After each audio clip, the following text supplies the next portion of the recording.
Good evening, everybody. This is Jason Glatzer here with the legendary Glenn Brown after the Game of Legends. Good evening, all. How are we all? Everyone well? And we are here today for a special treat. Although the main event is playing out right now, Day 1D, and a Day 1E is about to start, what we have right now is a 25-50 cash game. It's juicy. And it's not just any cash game. It's a mix of games. So we're going to see a round of Hold'em, then a round of PLO 4, and then another round of Hold'em, and then a round of PLO 5. So it looks like we're into our first Hold'em round, and we have Seaman here opening up with the Jack 8, so we can see we're going to have a little bit of a feisty game. Eunice opting... it was Eunice opening from under the gun. It was Seaman calling from the cutoff. All players are super deep at the moment, at least 200 big blinds, and it's a 7-7-9 flop. That Jack 8 now has a gut shot to the 10, an overcard. Sixes are ahead at the moment. And any hearts about? It's Nicholas with the straight flush draw with the only heart in his hand. Let's see if Seaman opts to continue here with his connecting to the 8. A little bit more than half the pot, 225 euros. And Nicholas, the gentleman in the middle, finding the call, and it's a 5 of diamonds on the river. So Nicholas completing his straight, and the good end of that, a 10 could have been scary, and it would have been, with Seaman completing a better straight, but Nicholas checking. Seaman checking it back, and Nicholas winning the first pot on the stream. Sixes, loving it. Look at this. Hitting the straight. What a life. What a life. What a life. So later in the day, because we have a few Swedish players, a few Finnish players, we're going to have none other than Andreas Wise Guy Hoagland lead the commentating. Right now, he's trying to find the bag in the main event. And those of you who are curious about how he was doing, I went to check up on him. He had about 25,000, which is half a starting stack. And then I see him 10 minutes later near the TV table talking to people, and I'm like, oh, that's not good news. And then he was trolling me a little bit, and then he said, no, I doubled up. And I decided to take a little bit of a walk. Good. I'm pleased so he's doubled up. So he's on 52, so slightly above starting, but you could still re-enter or enter fresh on day 2. Okay, so straight to PLO. We must have missed a few hands off the stream. They were playing for a little bit while things were getting set up. That's why the starting stacks weren't 5K even, I believe. And PLO is my game. I'm not saying that I'm playing a lot of cash anymore, but I find it to be a lot more fun to play than Hold'em in terms of cash. You are the mixed game king. In tournaments, I'm kind of up in the air. Then I like actually Hold'em better than normal PLO for tournaments, believe it or not. And then mixed games over both of those. Yeah, I was going to say, your mixed games are fabulous. But here we go. We have Nicholas hitting the top pair. No flush draw for either player, so I mean, Seaman shouldn't really worry about sticking around, especially to a big bet with really just top pair and a gut shot to a bad end of a straight. It's going to be a juice game. There's some good players at this table. There's some good players, but I think there's some action players, and I think some of the good players are going to try to encourage, let's say, the action to happen. So meaning that it's not going to be a tight game. No, it certainly won't be. So it's going to be the more aggressive gears, I think, are what we're going to see. It might not even be aggressive in the way we're thinking, but more of like pot building, activities. So, you can trap with some big pots. It's much different than tournaments where pre-flop, you're making bigger mistakes because of your stack depth than you are in a game like PLO pre-flop. I'm not saying you should be playing every hand in every position. It's certainly not a good strategy. However, if it's folded 2 on the button, you can be really powering away. You don't want to just take the blinds there. You want to be able to continue to build and. Sure. And in Nicholas's case, he wants to get more money in the pot with Broadway here. I don't know if it'll work because, once again, Seaman Doesn't have a strong hand for Pihela, not even really for Hold'em either if it was the king-queen. He may feel that he wants to see if a 10 comes along, not knowing he's drawing dead, and the spade doesn't help him, but it does help. It does help him. It gives him a flush draw, actually. So I expect to see him potentially stick around. It's not an ace-high flush draw, but we're also not playing 5-card Omaha yet. So as long as it's not like a pot-sized bet, and something reasonable. 425 is on the higher end of reasonable, but I think he's going to call, and here we go. Seaman here to play. A 10 for the chop, a spade for the win. The queen may be a little trappy for him, but he has a full house, actually. I didn't even take the queen or 8 into account here. So we have a full house for Seaman. A bit of a cooler here for Nicholas. And Seaman opting to try to trap Nicholas in case he didn't have something, but this is an easy check back at this stage. Seaman really should have bet here, but that might be results oriented because once again, if we didn't know what Nicholas had, it's not an awful check because you want to induce your opponent to bet, and it's not like you have the nuts there either. Your opponent can have ace-queen very easily. Pocket aces would have played that similarly, for example. I think it was okay depending on, what he thought of Nicholas, and I'm pretty sure they've played together before. I think a lot of these guys have they've played against each other, a lot of these guys with some things. Yeah, they play in Sweden, and whatnot. I'm not sure how much Juha has played with the non-Finns. It'll be an interesting question to ask him. I think Juha's played with just about everybody that will play these stakes and higher over the years. He does love a game. Not a lot he hasn't played, that's for sure. He's a true ambassador to the game, not just an ambassador to the No Filter Poker Series. He's not just wearing that hoodie as a player. He is actually part of the festival, and as a legend, as a legend. Yeah, of course he is. Yeah. And an ambassador in a way to not just poker, but also to what is trying to be built here at the No Filter Poker Series. He's a true gentleman as well. That is true. He's a true gentleman of the game. He really is.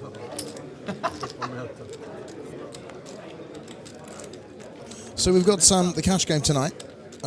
Streaming day 2. Any of day 2 tomorrow? No, tomorrow's a day just off. Final day. Yeah, tomorrow we can have mimosas on the beach. On the beach. In sunny Tallinn in the wintertime. It's chilly.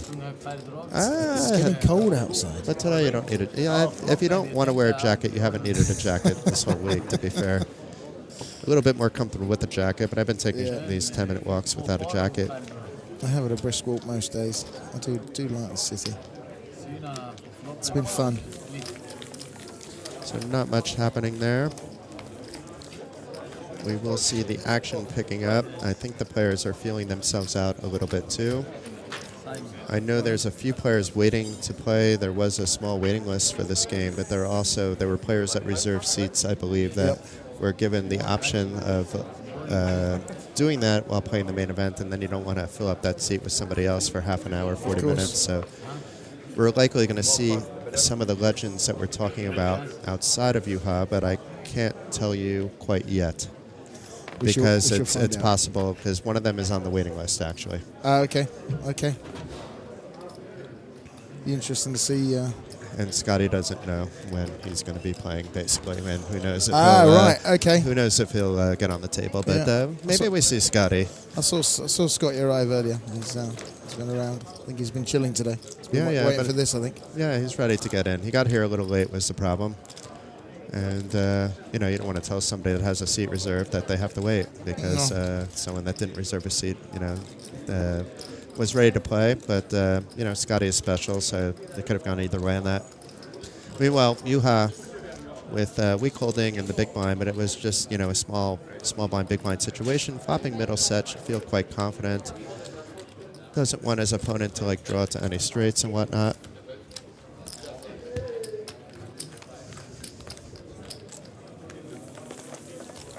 And Juha picking up a small pot. Now, Juha yesterday was battling. He didn't make any traction in the 3,500 legends in the game. Didn't make day 2 in the money, but then he did enter the 5K one day, 6-handed. It got 18 runners, all decent players, and then he did good. He Yeah, came second. he came second. But the player he came second to, I would have loved to see on the stable because it's a cash game crusher himself, and Marcos Ladov. So Marcos won the 5K. He's a bit of a beast, isn't he, of a player? Yeah, you've heard me talk him up for quite some time, not just at this event. Scotty came third in that event. I talk highly of him off stream. I did commentating with him once before I knew who he was, during the pandemic actually, and then afterwards he was telling me more, and then I said, okay, come back in, and we're going to talk about that now too. Oh, wow, it's great. I have to see if I can find that one. I think that was the stream that I thought I caught COVID on, though, so no. I should have blocked it all in my mind. Oh, what a day. But it wasn't COVID, so... Well, that's all right. That's not too bad. It was just like a ridiculous flu or something. And speaking of commentating gurus here, we have Rasmus seeing, I think, if he can get into the booth, and I think we're going to be able to grant his wish fairly soon because I think, Glenn, you have a special interview with someone special. We can't have your time for very long. I do. I have got to go and do an interview with someone, a legend himself. So why don't we stay for a few more hands, if that's okay with Rasmus, and then... couple more hands, and we'll let Rasmus come in. He knows his game. And then I'll put my feet on the table and let him, analyze some hands. He's great at that. He's great at breaking things down. He's good at that. If I find that he's breaking things down on a level that, only high-level poker players can understand, he hasn't been doing that lately, actually. But if we get to that point, we will slow it down for you all. Let's just say Rasmus is fun to have around in the booth and is very good with breaking down the action. He is. You're going to have some fun with Rasmus, I'll tell you. It'll be an interesting commentary on this. I'll do a couple more hands and I'm going to leave and go and do my other duties. Are they back to Texas? I'm not sure. I think they're talking about whether they're going to continue with Texas. Yeah, Seaman just wants to play Omaha. I know Jesper would have played if it was 5-card Omaha only. Oh, they only want to play Omaha. They don't want to play No Limit. Well, if one player wants to still play No Limit, they're not going to change it. I think they're just kind of discussing it. Let's do one more Texas time. Okay, so they're going to do at least one more round of Texas. Okay, so we have some Omaha players wanting to play Texas, actually, which is interesting. Maybe it's just because one of the other players doesn't want to do it, but I don't think it's like that. It's a very friendly game. Play only 5. Only 4. No. He wants to play a 5-card. Well, they are playing 5-card. It is. So I thought it was 4-5 No Limit. They should play 17-card heads-up Omaha. Could you imagine? Watch these 2 hands, and then I'm going to hand you over to the expert. That is Rasmus. Okay, so we have a Hold'em hand here, Glenn. You know this Here game. we go. I do know this game. Yeah, this is about the only game I do know. So we have a top pair here for Eunice. They go check. Eunice not wanting to bet out of position. Tell the draw. And Eunice will likely bet the turn, and Seaman's not going to go anywhere, but he may just basically see if he has any, let's say, deny his opponent the equity that he might be ahead of. But he does just call, which is the safer of 2 plays, and then brick on the river. Eunice will probably try to squeak in a little bit of value, but he also understands there were so many draws on this board that I think that's a good sizing. You want to bet around pot size in that spot. You want it to seem super polarizing. Pretty standard there. And if you're raised over, you just say, oops, too big, and fold. Unless you know the player's capable of recognizing your betting patterns, and then you can start playing some leveling wars too, but something tells me we're not on that level yet. I think this is going to get... What time are they? What time's the stream on the cash game tonight? I'm told it's going to go for 4 hours, but it may even go longer. You never know with cash games. No. Players right now there's a demand for the play. Unlike a tournament, there's no fixed period of time a player needs to sit, right? So typically if you're invited to a cash game stream, if people will understand that if you busted your stack and you don't want to reload, but they're not going to understand that if you're walking away from the table with chips unless you told them when you're sitting down, I'm only able to play for an hour and a half or something, and then there's some common etiquette, but it's not necessarily something you have to follow. If you walk away with your chips, you walk away with your chips. It's not a tournament. Interesting. If you're doing that a lot, though, you might not be invited back to come to streams, So there is I was confused. give and take. I never didn't see my invite to this game. You didn't see what? My invite to this game, I must have missed it. I don't think you should be playing in this game. No, Glenn. neither do I. I don't think I neither should do be playing in this game. Therefore, I don't think you should be playing in it.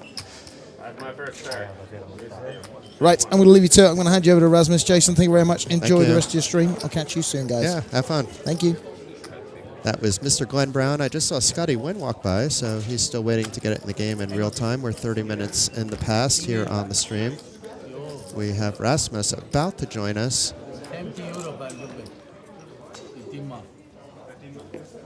Hello, hello, hello, Rasmus. How are you? Oh, it's nice to be back. Feeling good. Good to see you, my friend. And how was your day of poker? Or you didn't play today? I did play. I played a 350 just moments ago, and I busted immediately after the late registration ended. Now I have. At least you were time efficient. Yeah, exactly. It's better than soft bubbling. I arrived quite late, so it was expected because I didn't have much of a chance to build up a stack before, of course.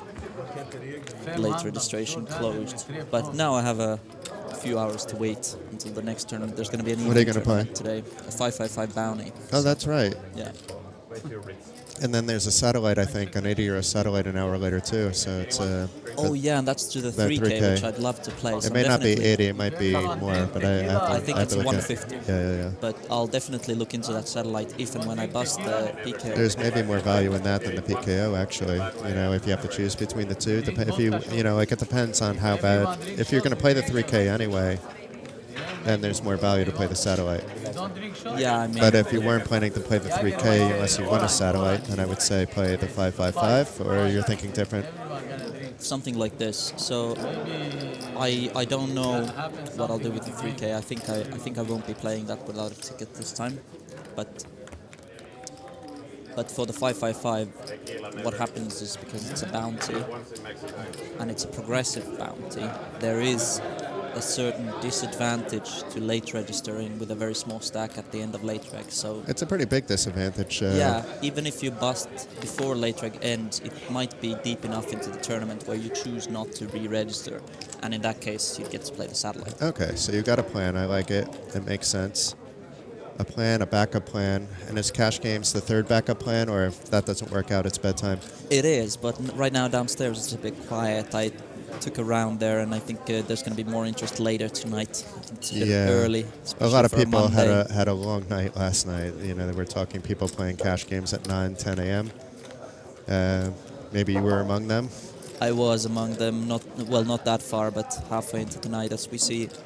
Simon did peel a very wide call on the 3-bet, and does manage to hit it here. Very, very nice flop for Simon. Some backdoors here for Kai. 2 overcards. Well, actually, just 1 overcard to be fair. The 9 would not be very good for him. That would spell trouble. But the Queen of Diamonds is an interesting one. He has He has a gut shot and a flush draw.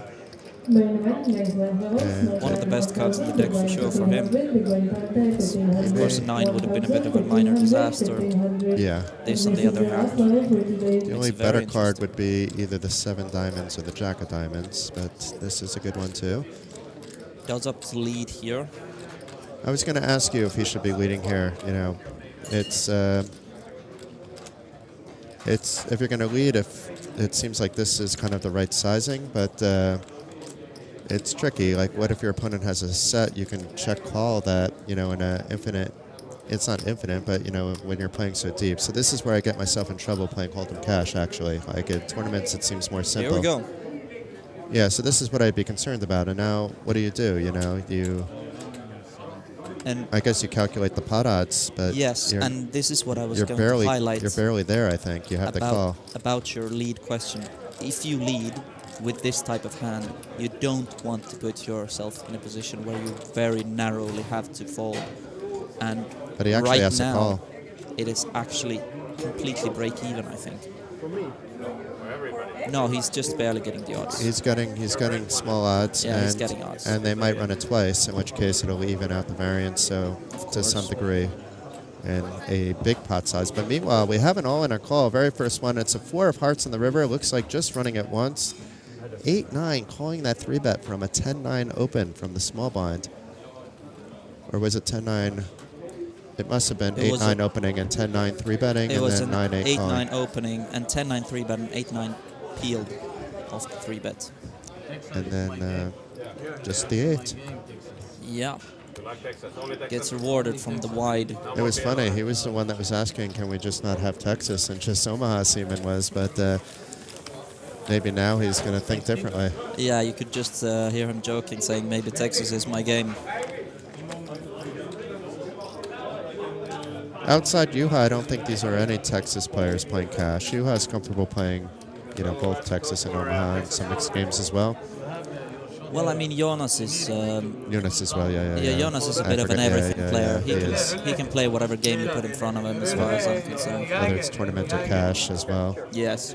You can see him in a 100 euro nightly turbo in the next day, and like a 25-50, big cash game.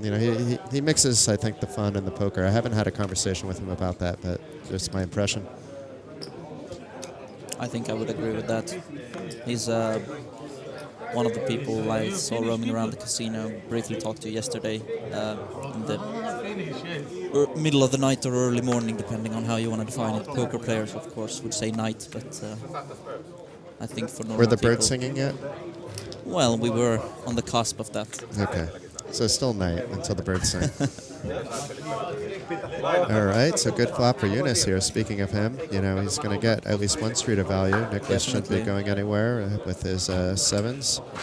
That bet doesn't have to represent top pair with a nice backdoor for the flush, which is now a front door. Very interesting turn card, because they both hold the diamond.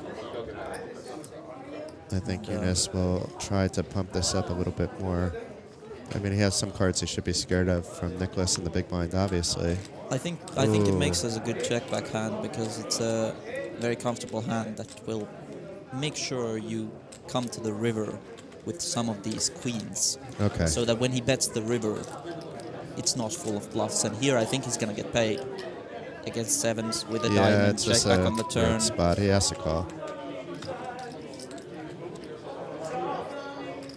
So he does size for a pot size bet. We'll see. If it's pot size, he doesn't necessarily have to call. He's going to think it through, but it's polarizing. But I think, I mean, it's unfortunate, but you can't blame him if he calls. No, you certainly I'm pretty much calling there. I think I would as well. The singing cowboy, we hear him from miles away. Yeah, He's Duncan's busy serenading playing us again, even when off the tables. He's literally like 8 tables away in the main event. I know where he's seated. Oh yeah, I saw him as well, because I saw he borrowed his hat to Lukas Orainen, who had a very funny series. I was there for him when he was wearing it. He was calling him the White Knight. Yes. And then he said, no, this isn't working for me. And he said, okay, that's good. Everything's back to equilibrium. We have the singing cowboy back. Yeah. And Because otherwise, what do I call him? Just a singing dude? I don't know. And Luka is also a dude who has this almost signature look at the tables. He's a bit stoic, which is a real strength for poker players, of course. So it was a bit funny to see him with the same stoic impression, but with the hat and glasses this time. I was watching him from 2 tables away shortly before I busted. Maybe like old school Ferguson looks, but different. They look completely different, but you just remember before he was a shady individual, he was. It was just impossible to get a read on the guy. Yeah, before he was a shady individual, he was an individual with shades and hats. Exactly. Maybe that was a sign. Should have read more into that. After all, poker players are big on their reads. And now it looks like we are having a lot of cards dealt here. Is it 5 card? Yes. Get ready for some fun here. Have you played a lot of 5 card? I've dabbled, but I can't say I've played much, no. I think I'm not comfortable with the game yet, so I mostly try to keep to the small stakes online, where you'll get a lot of hands in very quickly for very cheap losses. That's the way I like to do it. And this is exactly what we can expect from 5 card. We see the few limps and then a big pump. Yeah, Juha. Playing position. It's a 4-way. There's kings and queens and all kinds, but I don't think anyone had aces. So No, this I is don't gonna remember be, seeing an ace, actually, which is quite unusual. I think this flop will slow down the action a lot. I don't see a reason anyone betting here. No, I don't think so. I mean, That, however, there does was a anybody have the 6-7. Yes, there was a 6-7 for Juha. And Simon with 2 7s. And 7-8, of course, has some blockers. Fortunately for him, he doesn't have any immediate hands, so he's not going to be calling a bet if one does appear. And there is a bet. And betting, yes. And now Juha, is he going to call or is he going to raise? It's wet but dry. It's 4 different suits. You don't have the redraw is the problem. I think without the redraw, we're I going to think you see a lot just of call. calling, Yeah. especially 4 ways. You rep so incredibly strong when you do raise. Plus the pot is bloated enough where you can get a pot size bet in on the river. Yes, in classic Omaha fashion, the pot is very bloated. I believe if we see extended amounts of Omaha, we're going to see people add on for much bigger stacks. We just had Michael Mizrachi and his son Paul walk by with the thumbs up here. So we can tell you that in 30 minutes' time, both of them will not be on the TV table. But maybe Michael is going to play. I know Paul didn't plan to play. But here we go. What is going on? He did eventually fold. I was wondering what he was thinking because that was a clear fold. From the 6-3. That's just not strong enough here. No, not 4 you ways. You have no redraws or anything. What else did he have, though? Would he hit the full house? I don't think so. No, I don't think 6-3 where it's 2 low cards. Yeah, I don't think he had anything, but I wasn't looking very closely. Juha might check it back here. A full house is possible. Even if he think bets, he will Seaman is going to fold. Yeah, because that's the issue. It's not about that he thinks his opponent will have a full house a ton of the time, but if he doesn't, he's not getting the value anyway. I think the only hand he would get value from is something like a 2-6 and a 2-6 calling pre-flop. Maybe an ace-king even, but I doubt that as well. That would probably be the only consideration would be. I don't think in Omaha. Juha does, That's however, right. go for the small bet. And a small needle, all in good fun, of course, where Juha says he likes 5-card PLO after Simon was talking about how he likes Hold'em after he won a pot, and now Juha winning a pot against Simon.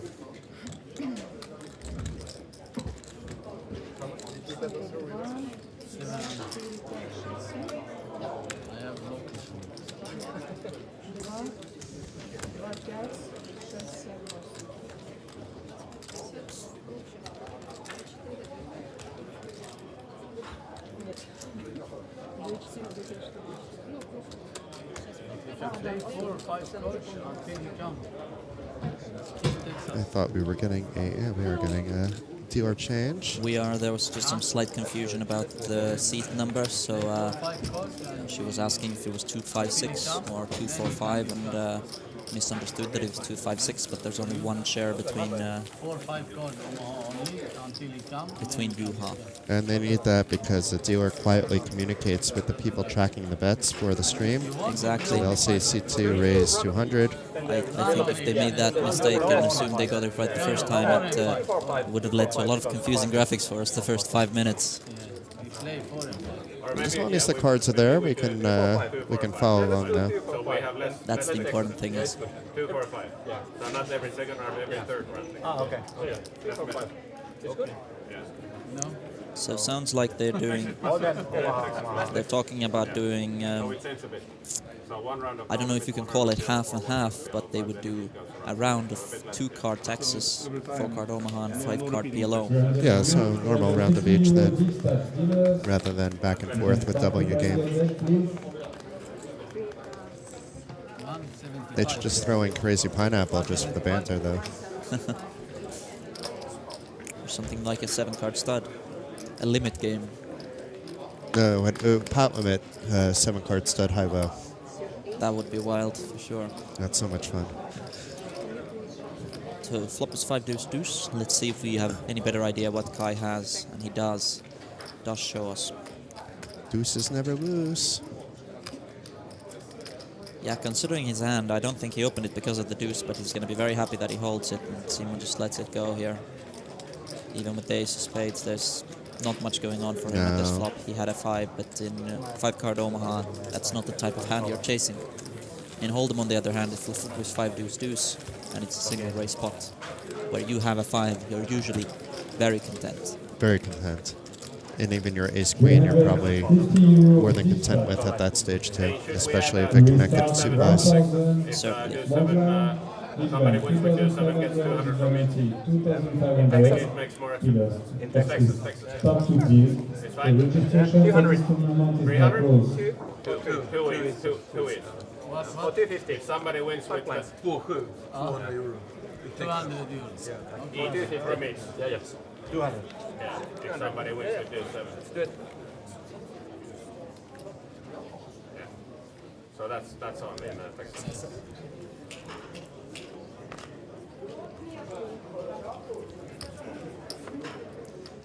Juha getting rid of that ace king. Of course, having 3 to the same suit with no other suit. You have to think of your hand as an entire entity, not as individual cards in this 5-card game. That is something that someone far better than me told me when I was trying to learn this enigma of a game. In London, they only play 6-card Omaha just to make your mind spin a little more. They don't play 4 or 5 anymore. I've heard of that being a rising trend. It's fun, but it's a very high variance game. So it's, it'll attract more punters, I guess, is kind of the thing. But you're also, even if you're good at it, it's much more variance.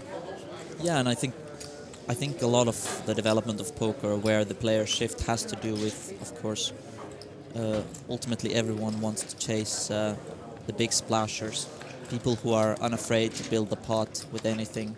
Yeah, because in 6-card Omaha you can get lucky pretty easily.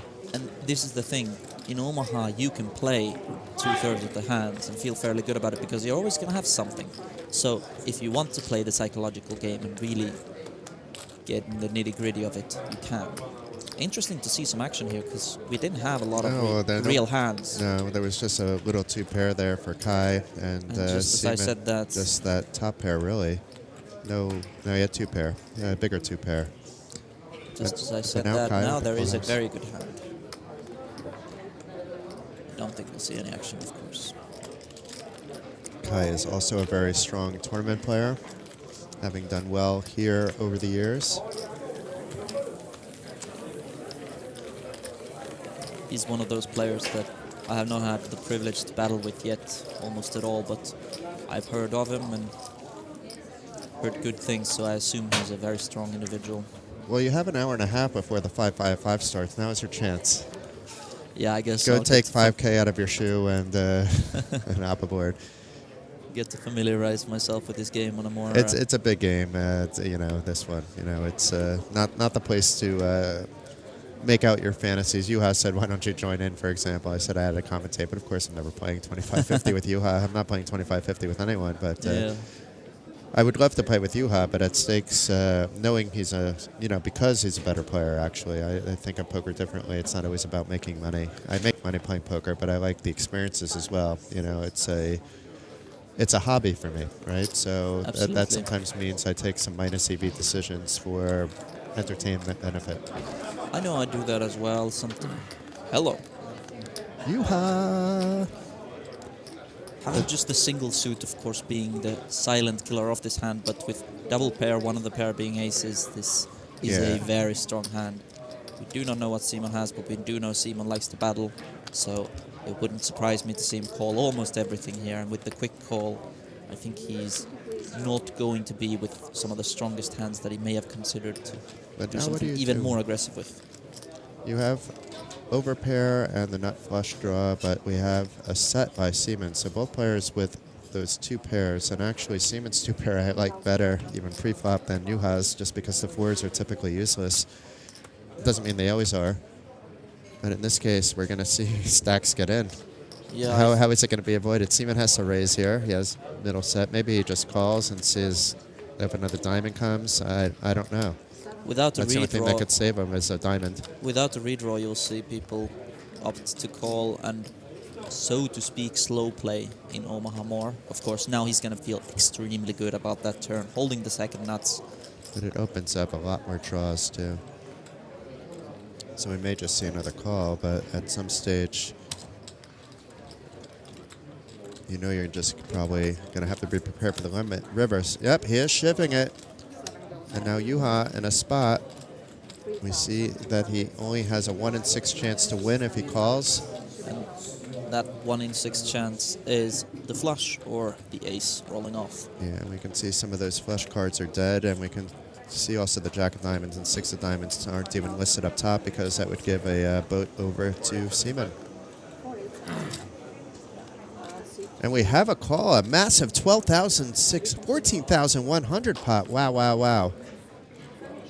And it's the 4 clubs on the river, so maybe Juha doesn't like 5-card Omaha anymore. He was making a joke earlier about that because when they were playing Hold'em, Seaman said, I like Hold'em, maybe now I like Hold'em. And the hand later we see after Juha returning the line after winning a pot off Seaman, it's stacking off just about. Seaman had it covered, so he did completely stack off, actually. I don't think Juha is afraid to pull out another 5-10K to get back on the table. Yeah, you would certainly hope so, keeping the player amount at reason. At the play Yeah, he's not going anywhere. table size at reasonable, and Juha already with new chips at the table. It was like, you know, magic. We snapped our fingers and we look at a new camera angle and Juha's chips again. Yeah. Delivered from the sky.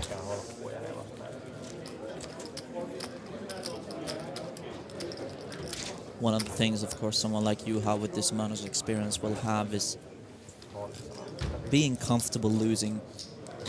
You really do get used to it, and I don't think he's going to be thinking about that one for very long.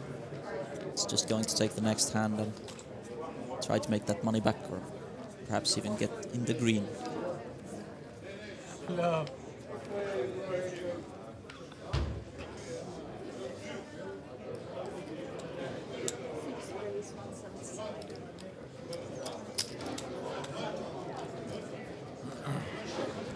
Yunus with the mystery hand, but it doesn't matter. He folds it. Seaman is... no, he did raise it. So we have a mystery hand in play. Those are always fun.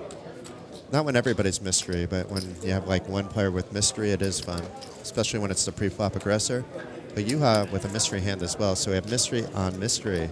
Fortunately, these mysteries usually get solved by the flop, and the dealer gets a chance to tell the players. That has been the trend. I know Kai had a few mystery hands earlier, so let's see if we can find out soon to know who's where in the hand. The two hands we can see don't have a ton of connection.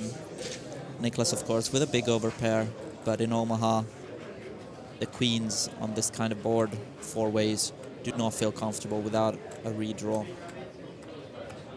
Niklas, yeah, he's going to fold, it looks like. Being in the worst position against the bet because there's 2 players behind.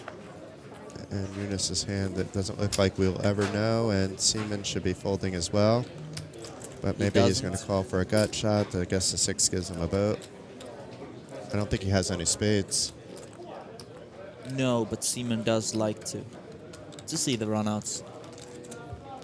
He wants the deck to tell him if he's going to lose. And if it doesn't, even if it does, he... That's not the worst card in the deck for Seaman if he doesn't believe that Juha has a boat. I don't think he should still be in the hand facing another bet, though. Against this size, I do believe Seaman will peel, and he does.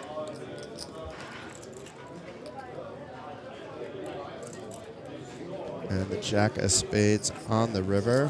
We do not know what Juha has, but we know that we may never know what Juha has unless he checks. Now the real question is, Seaman immediately checks back, just mocks his hand. So I don't think we'll ever find out what Juha had. I mean, Juha did have his cards inside the box, actually. Yeah, but when you stack so many of them on top of each other, it becomes a bit of an issue. Now we finally can see Juha got a small flush towards the end. But he had the 5 as well. Yes, he had a5. No. We don't get to decide it in one round. Yes.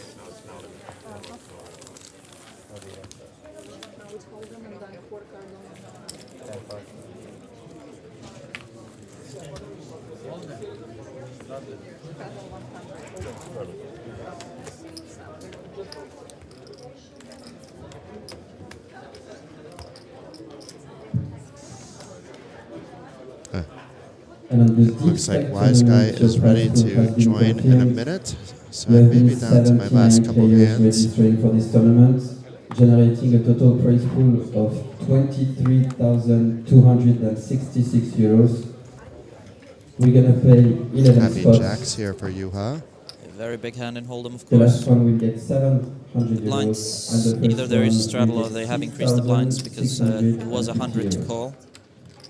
And Simon, being the under the gun player marked, I think that was a straddle.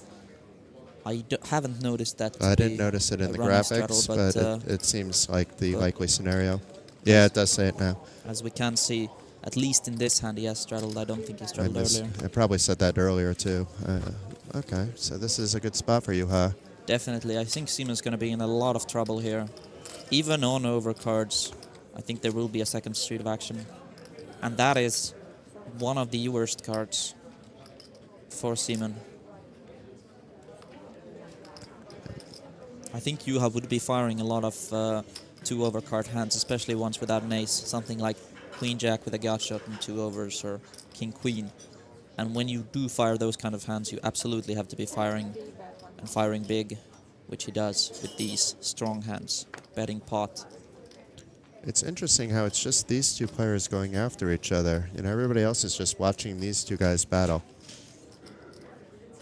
I think it seems clear that Simon is willing to battle a lot, and Juha is clear through play telling him that if he wants to battle against someone, might as well be me. And oh, so A little too late for that 6 though. yeah, while it doesn't change anything, this might, or this will make Simon feel even better about his hand, because now of course he's beating hands like 10-9 or Ace-9 suited. And if there is a third bet I get from Juha, who only has about 60% pot, I absolutely believe we will see a call. Oh, of course the graphics are wrong. He has more. He has more, but we did see him fire 3 1K chips, so it's a pot size bet of 3,000. Yes, it is. And now all of a sudden Juha has a reload. And the 3K is missing. Good job by the graphics team here. Yeah, That was fast. very quickly fixing that mid-hand. Nice to see. I think Simon will end up side-calling here. He's not happy with the situation, but... and he does just that. He's going to get the bad news. And Juha getting back almost all the money, if not all the money he lost in that earlier pot. Simon down now at 6K, having 14 just moments ago. Not my game. As we hear him say, not my game. So these two continuing with their banter about the games. But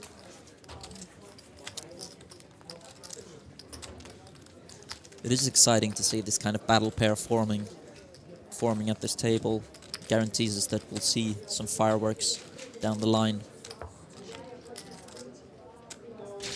Hopefully the rest of the players will have a chance to join that battle. Of course, we've seen in Omaha a bunch of multi-way flops, but in classic Omaha fashion, people who don't flop really well are getting out of there and right quick, as Juha picks up yet another hand, now with no straddle. 2.5x, which is a good sizing for cash games. And Nicholas calling with Queen Jack, and a defend by Simon with the Jack 10. But it's the Queen Jack and the Queen King that we need to be concerned about here. Not what Simon has this time, but there could be some fireworks between Juha and Nicholas. I think there absolutely will be another beautiful flop in the favor of Juha. Last time for his opponent hitting the top pair that was worse than his, and this time for his opponent hitting the top pair that is worse than his. Nicholas making the call, and an easy fold by Simon.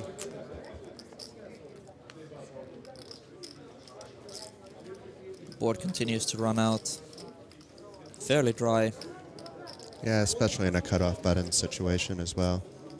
I think cutoff button they will have some of the low cards here, but after the call, the only real handed effect is something like 5-4 also picks up a pair. Other than that, it doesn't really change any hands that will call this flop bet, or will be betting out the flop. Hands like 8-9 are in there, but they're still just a draw. As Niklas definitely not going anywhere yet, or certainly shouldn't be. unless he has some kind of monster read here.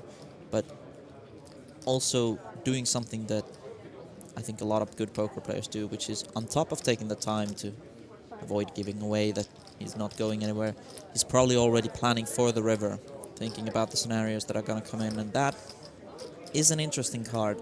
Having fired twice, you don't expect either player to have a lot of sevens, and it actually gives both players the security from the set of sevens or something like a 6-7.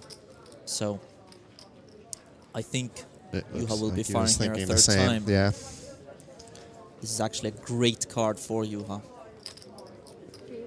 Looks like 1200, 1375.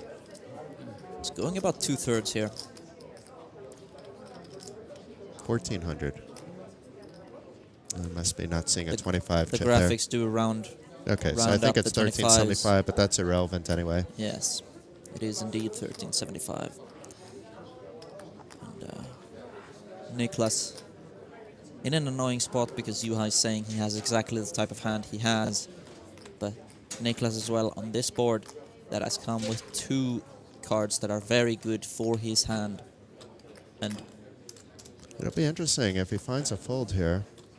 it would be a really strong fold, but at the same time, Juha, of course, betting this, knows that Niklas is supposed to be folding worse hands, and Niklas having just one kicker worse. If he folds this hand, then Juha's hand suddenly becomes very different in playability against your opponent. That's true. If you fold the best hand that you are still beating, then... Are you ever folding here? As played, probably not. Unless I have something about my opponent. Maybe I've been sitting with them for 4 hours and I haven't seen them play. Of course, this is not the case with Juha, so... Against Juha in this position, I would be calling for this size. Day 1 of the No Filter Poker main event. The Day 1 is going to take place in the lobby. We will have 50k starting start. We will play 10 level tonight. Niklas, however, is a player who it wouldn't surprise me if he finds the occasional fold here. So I do believe he's really thinking about folding here. I think he might be actually leaning towards one when he takes this long time. He has counted out his chips. He has indeed. Seaman seems a little bored and does make the fold. Wow. Wow, wow, wow. Yeah, and that's a very hard fold, actually. I mean, we're talking about it. We see the cards, you know. Okay, if we know Juha has queen, king, we fold, you know. But Juha doesn't have to have even a queen there, per se. of course, and something you also have to ask in Niklas' shoes is if Juha is betting those kinds of hands, something like king, queen, or ace, queen. Now, I agree that he should be betting those hands, but a lot of players will feel like they're not good enough to get those 3 streets of value with these hands, which means that their value range will be far less hands. Therefore, if it's the same amount of bluffs, suddenly you should be calling more because there's less value in there. Correct. Juha, however, a very capable player, is capable of value betting thinner, which ironically serves more of those folds. Yeah, he seems to have an understanding of the ranges of when people are calling, and I'm not sure if he actually does have a fairly good seat at the moment because he has position against the action players, and the player that has position on him is basically being a little bit passive at the moment. Yeah, there is always... It matters actually a lot in cash games, where you sit in tournaments. I think less so until the latter stages, where the stack sizes make up much of the playability of your hands. But I, for one, in earlier stages, don't really mind where I'm seated that much. But in cash games, however, these ongoing cash games, the seat matters very much, and I think Juha is quite satisfied with his seat.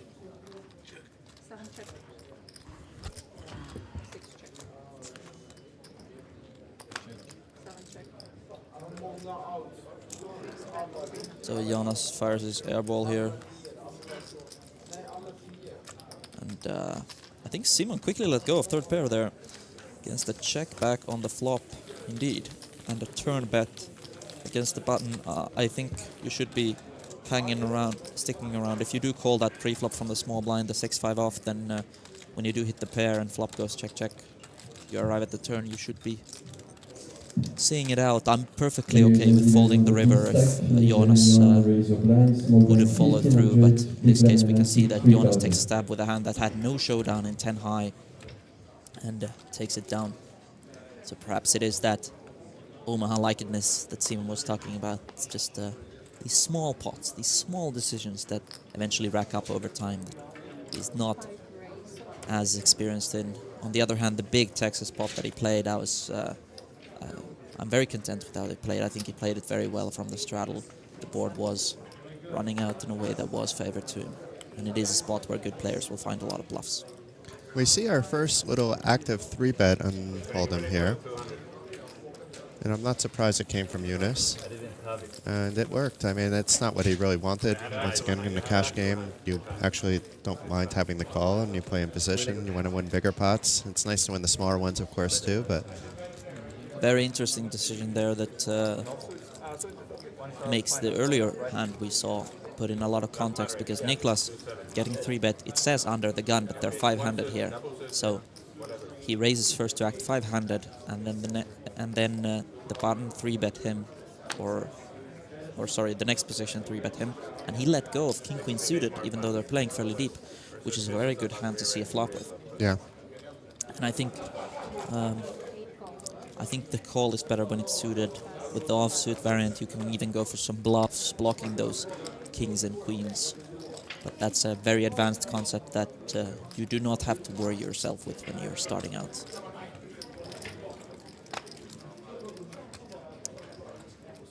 But seeing that fold from that 3-bet makes me think that Simon is the kind of player who is going to find a lot of folds on that previous river, which then, in Juha's shoes, once he knows that, questions that is the king-queen good enough to value bet on the river anymore, especially for the size he went for. This is something that players would be thinking about if they could have seen the cards we have. Of course, the players don't have this information, at least not yet. Of course, if they do end up taking a break, they can take a look at the stream, see what's going on, but for now they're all sitting here, and they are the only people in this house who are completely in the dark about what everyone else has.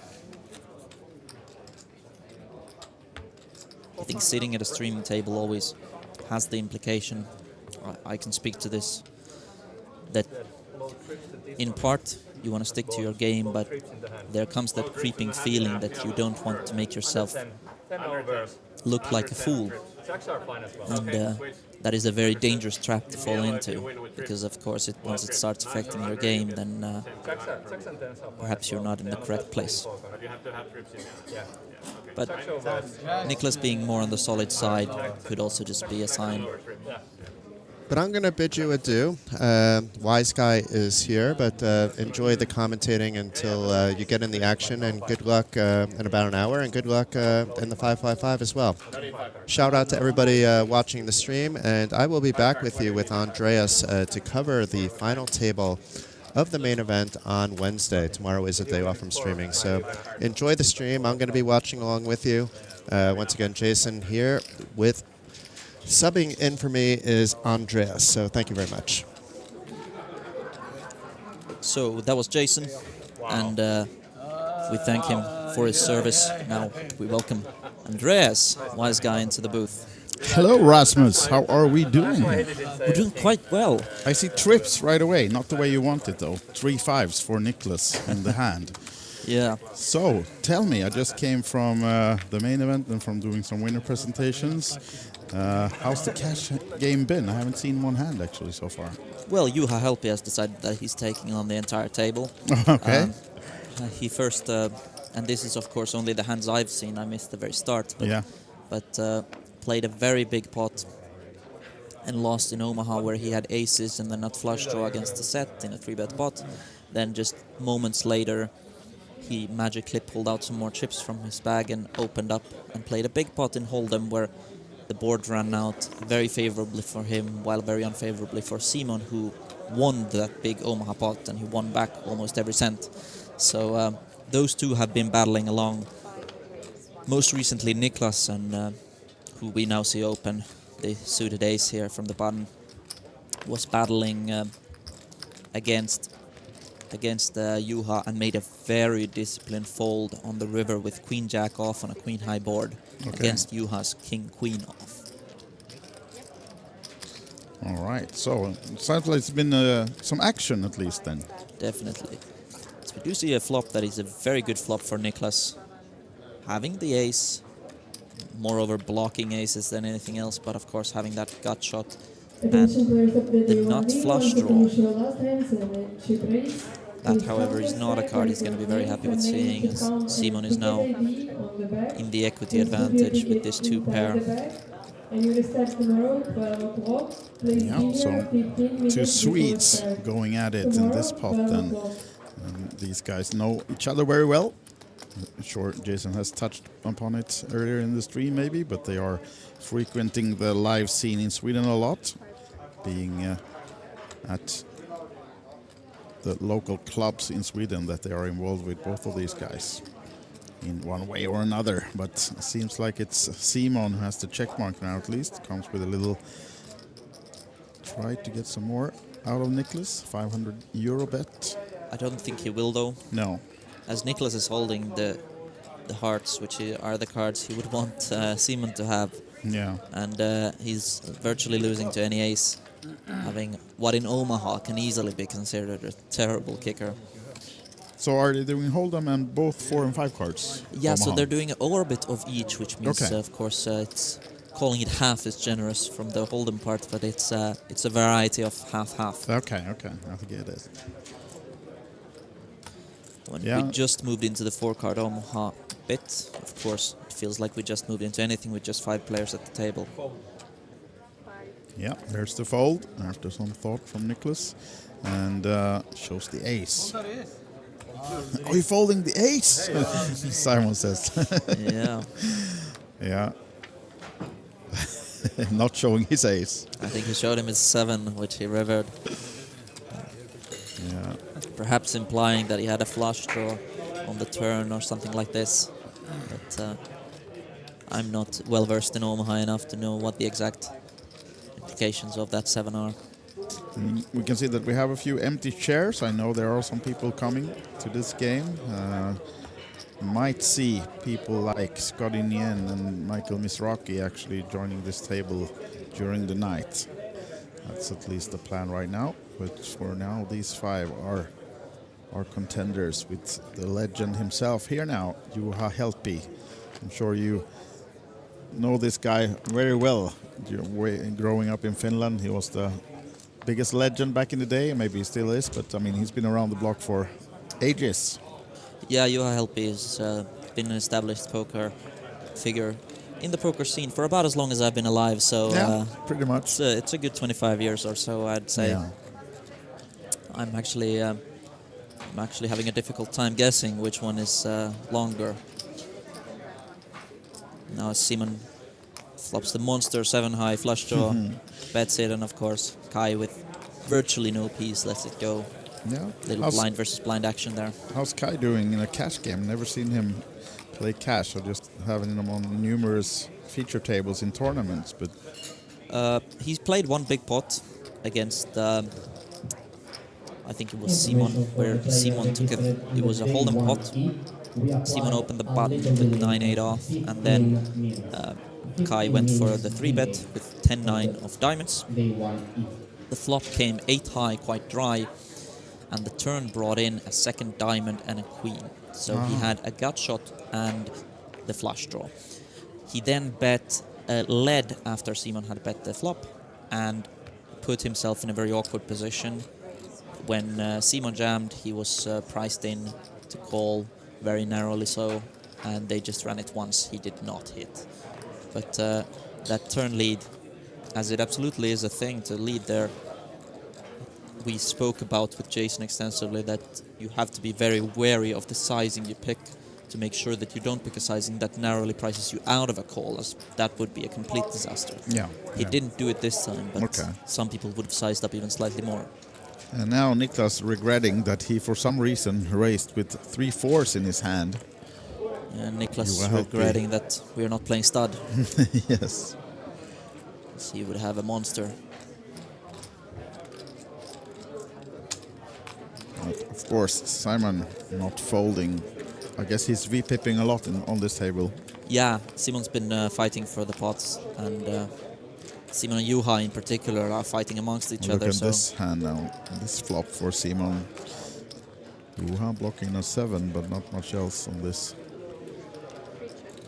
The aces, but here comes Simon. We have 1k in the pot, and that seems like a 700 bet.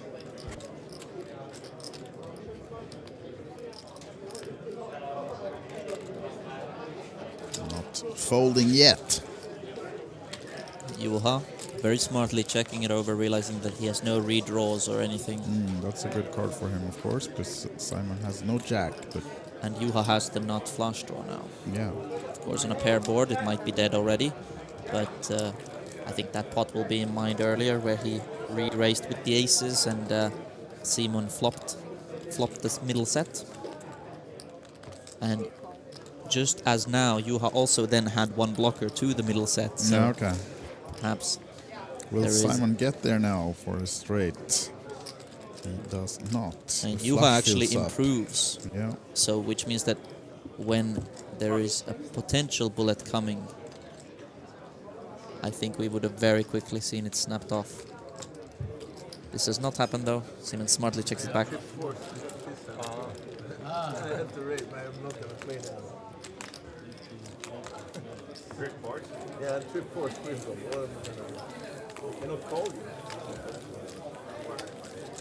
Niklas laughing a little bit about the fact that he raised with trip fours pre-flop. yeah. So, how's your day been other than this, Rasmus? You were playing the side event. I was playing the 350. I arrived quite late, so I didn't have much time to run up a stack before late registration, and sure enough, shortly after late registration, I went for the max efficiency and played. We decided that if I'm not going into the money, I'm going to play as short as possible. Uh-huh. Very involuntary decision, but a decision nonetheless. And I ended up busting. Okay.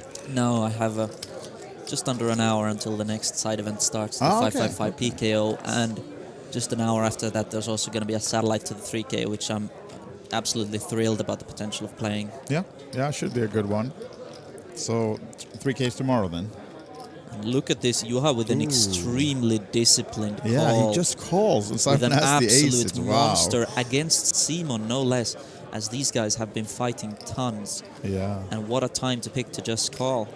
I mean, he's blocking the ace and the king as well, so I'm surprised to not see him actually put in a 3-bet. But now Niklas comes flying with the open ender here, that he blocks a bit himself. And if he saw the other guy's hands, you can see that there's a lot of blockers out there. There are some 9s, of course, left in the deck for him. Yeah, and of course that draw for Niklas is better than just the open ender, because even a queen would give him a straight. Yeah.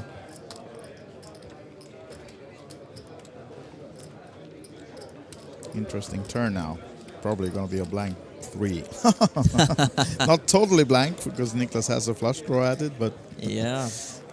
There's all three players still in this pot. yeah. I think Juha, having seen Simon come along, is going to be very wary of the possibility that he does not hold the best hand here. And with no real redraw, I think we will see a check from him as well, as we do. Simon improves to a full house. Ironically, his aces being the two cards that do not play. Yeah, exactly. Having a very disguised full house. However, I do not see him getting very much value here, if any. He'll be so happy when everyone folds. I think he's just going to show the aces, of course. Yeah.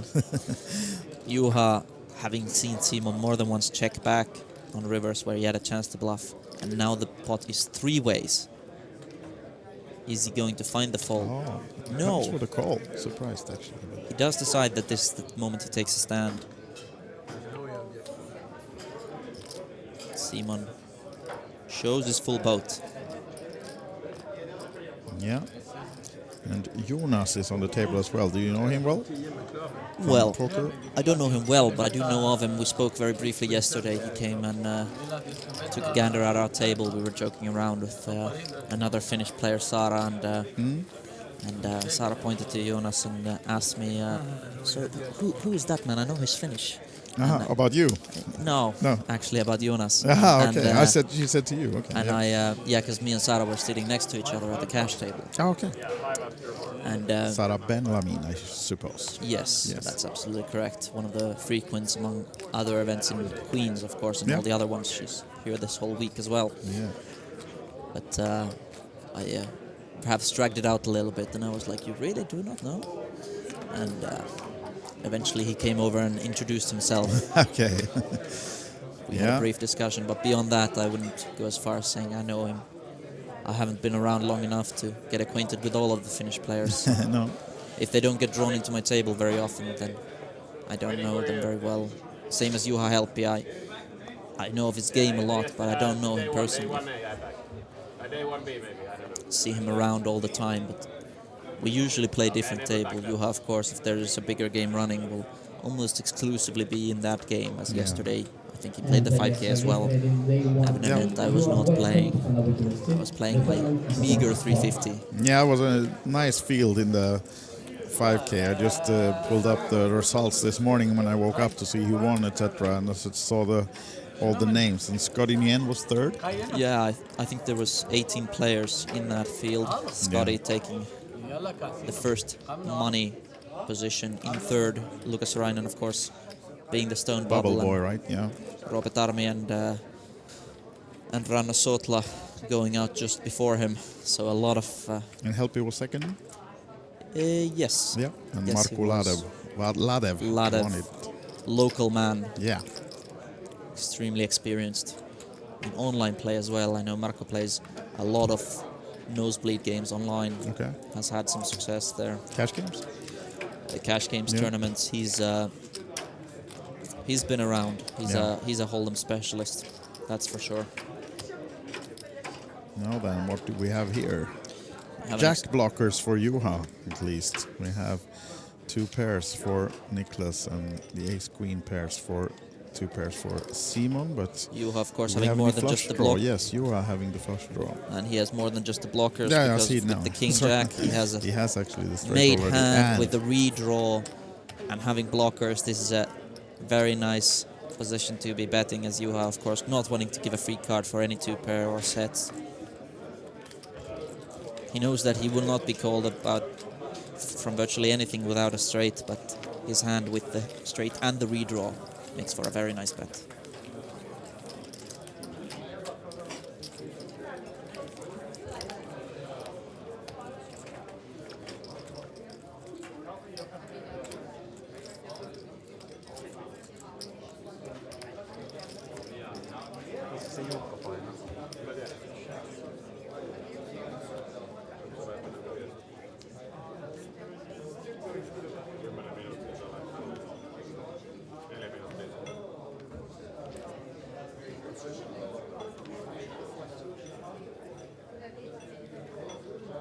Of course, an element I didn't think about this table earlier is that, especially in sports, Finns and Swedes have always had these bitter rivalries, and this table is a physical embodiment of that rivalry with 3 Finns and 2 Swedes. So we'll be rooting for the Finns to come out on top. Juha right now very comfortable. Of course, a bit deceptive his stack size, as he did have that rebuy in there, but yeah, is he in for 10 or more? I believe he's in for around 11, Okay. 11 or 12, so I think he's just barely in the green. Yeah. But I do think he is in the green by now. And Niklas, of course, knowing what the minimum buy-in is, cannot be in the green. No, exactly. It's a 5K minimum, right? Yeah. I don't think Simon has rebought unless he did it very early before I got here, so Simon also No, I think narrowly not. in the green. Yeah. And Kai losing that big pot is probably in the red. Yeah. Jonas, without seeing a stack, I'm gonna guess is around break-even, as he has not had a lot of opportunities to play, and even when he has, taking a wider 3-bet with something like King-8 suited against Niklas, Niklas opted to fold his King-Queen suited against just a 3-bet. So sometimes the circumstances have not allowed him to play even when he tries to. Also, floating some of these Omaha pots and then seeing the boards run out completely against him, or opening the 10-7 off from the button, showing that he's willing to play a wider range. But then when he just did 1 bet on the turn, he took it down even against the 3rd pair. Simon's third pair, no less, someone who very much likes to see these cards. So he'll get his chance to battle, though he has not had that chance yet. Surely. So, and yeah, we have some new players coming in actually to this table as well. Give you a little heads up. Of course, since we're on a delay, it's going to take some more time, but we just had in real time, Juha Helppi joining the table. So anyone familiar for you, Rasmus?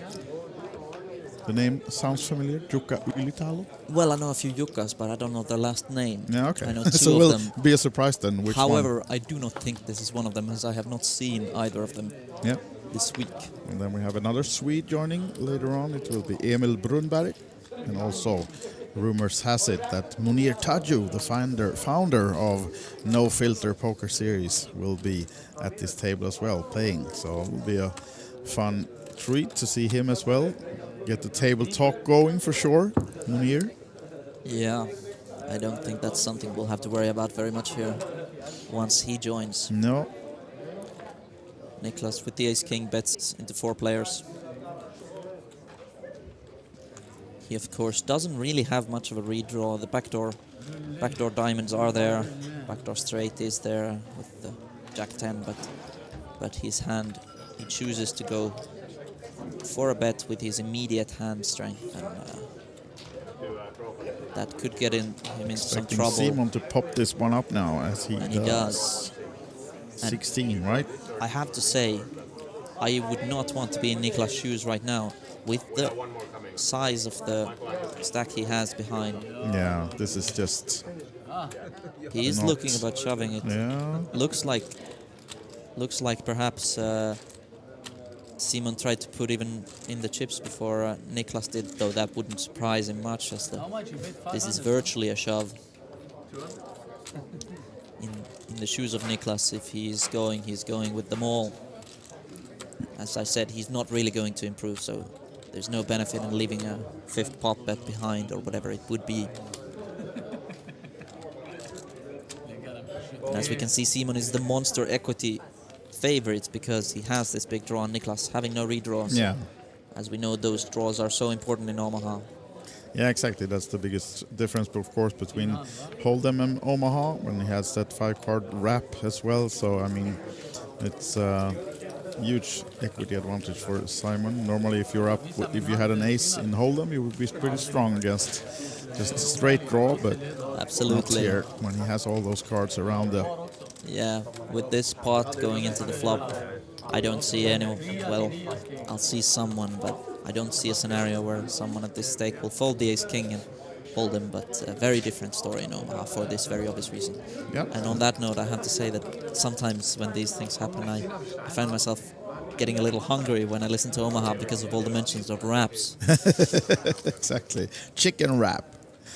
And we see Niklas. I think he added 1K, right? Right now, we do have someone new at the table. Seat number 2. Yes. Seat number 1, I think it is, in this, because of the 8 max, it's seat number 1, but he's gonna choose the box number 2. Yeah, and I think this is not one of the guys I mentioned, because this guy, I think his name is Jack, also from Sweden. I recognize We are about to find out. Scene. Yeah. Sitting down with that little cashmere coat by the looks of it. Yeah. It's warm up there. I doubt that he will keep that on for long. Well, he's choosing style over comfort. Yeah, so far. I can appreciate it. Yes. On that note, I had to say I was extremely flattered because I got not 1 but 2 compliments on my outfit, which is more than I've had the whole month. Yeah. Walking into the casino today. So. Today, Yeah. So now we have to look. Yeah. You're sporting some really nice pants and looking comfortable as well, and stylish, of course. I of course had a very similar this jacket. stream now turned into a fashion show. Yeah. That actually looks very eagerly similar to my jacket. Maybe Jack heard the compliments and stole mine from the coat rack. Yeah, maybe. I hope not. Yeah, his name is Jack, as we see confirmed on the screen as well. And I think he sat down with 5K, right? Yes, he did. And he's playing this pot and getting the flush draw and the pair. And as we can see looking around, there is a ton of clubs in everyone's hands, so yeah. the chance of a club actually rolling out are quite Yeah, low. they're blocking. 3 in the Kai's, 3 in Jack's, and 1 in Simon's. Kai and Jack being the 2 with the flush draw. And let's see what Jack does here. He doesn't really have anything beyond that queen-eye flush draw, which can be deceptive. But he does call. Yeah.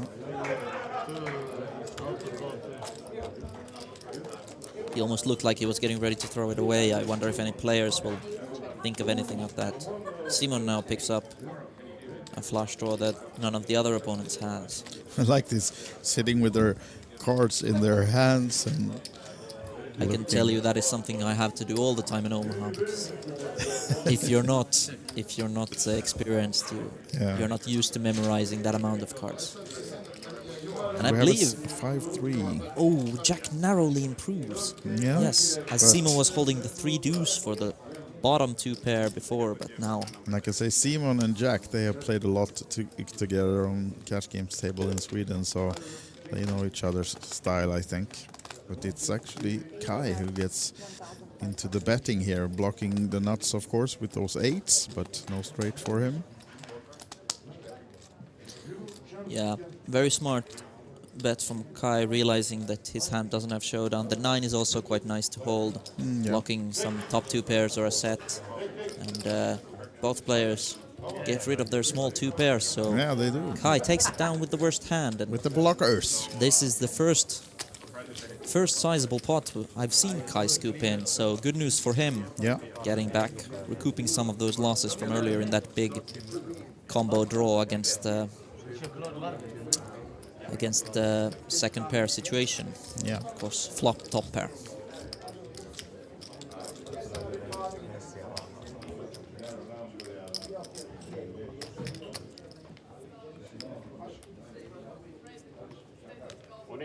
So, time for next hand then. We're still on the 5-card Omaha.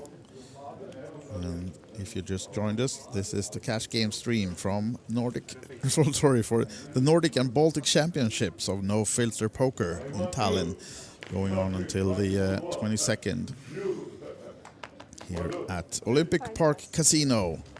So plenty of more to come. We will be streaming this cash game tonight. I think it's going to run pretty late. And also tomorrow there's no stream, but we're back on Wednesday, and then we have the final day of the big main event here that is ongoing as we speak. It's an 1,100 euro, and we have a starting day that's just started. The evening flight is the last one of the day ones, and right now I think we are on about 250 players, and possible to enter also in day 2 tomorrow that starts at noon. So still a chance to take part of that, and it's the funny thing about that main event is that there's no guarantee, total guarantee. The guarantee is for first place, that is guaranteed 100,000 euros. So big chunk of the prize pool will go to first place, I assume, because we're not going to reach, I think maybe it's going to be around 350 players total, and so that means 350,000 euros, so 1/3 maybe to the winner almost. Yeah, and I very much like that guess of 350 from you, because that is the exact number I guessed when someone asked me. So okay. we seem to be on the same page on that one. Yeah. What you asked today, or did you see that in your crystal ball already 5 days ago? I think that was 2 days ago when I played my bullet. Someone asked me, because we had so few runners in the very first, of course, with multiple tournaments running at the time. Day 1B having more than 3 or about 3 times the runners we had in day 1A. So showing encouraging signs. Jack now. So, set of aces for Juha, and very interesting card for Jack. Interesting turn card for Jack, yeah, as we can see, the equity is almost dead even, and Jack does decide to take that equity he has, and of course Juha at least essentially has to call.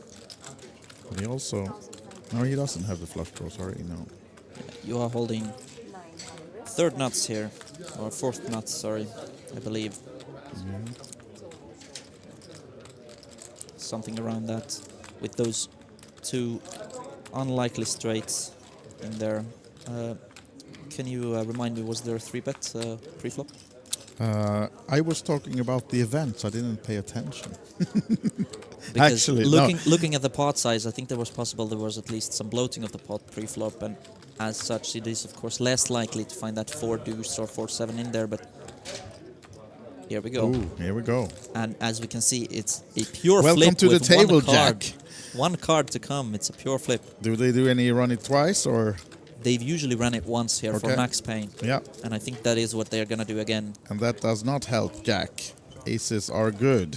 So that's a tough start to the day. He just joined the table, Jack, and not getting any luck. He finds the king, but doesn't help him with the 2 pairs against the set of aces for Juha Helppi. So 9k pot. Let's see if Jack reloads or if he says bye-bye. He didn't get the chance to take off the coat. That's how fast that went, right?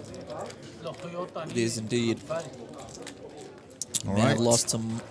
lost some of his money, but he's kept his style. Absolutely. And He went out in style. Yeah, nobody can take that away from him, that's for sure. Yeah, seems like he's not reloading, so probably we will have one of the players I mentioned earlier joining that seat. Might be this Juha Ylitalo then maybe coming in soon. See if we recognize him or not, because I do not just by the name. And Simon seems to be leaving the table as well.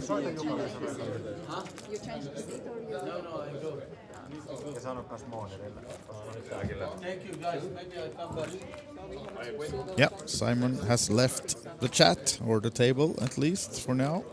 So currently 4-handed then, but we know that we do have players joining very soon. So it will be filled up, actually, the table, I think, within some 5-10 minutes or so. These 4 staying on. So right now we have 2 Finns, 1 Swede, or 3 Finns, sorry, and 1 Swede. Yeah, that national They're battle power is... play, the Finns. Yeah, that national power play is showing as these recent pots going to Kai and Juha have been bolstering the numbers for the Finns, which makes me very happy. Of course it does. I'm sad for the Swedes. No, but Simon probably left with a little bit of a profit, actually. It's like a hit and run. It's just been there for 2 hours or something, 1.5.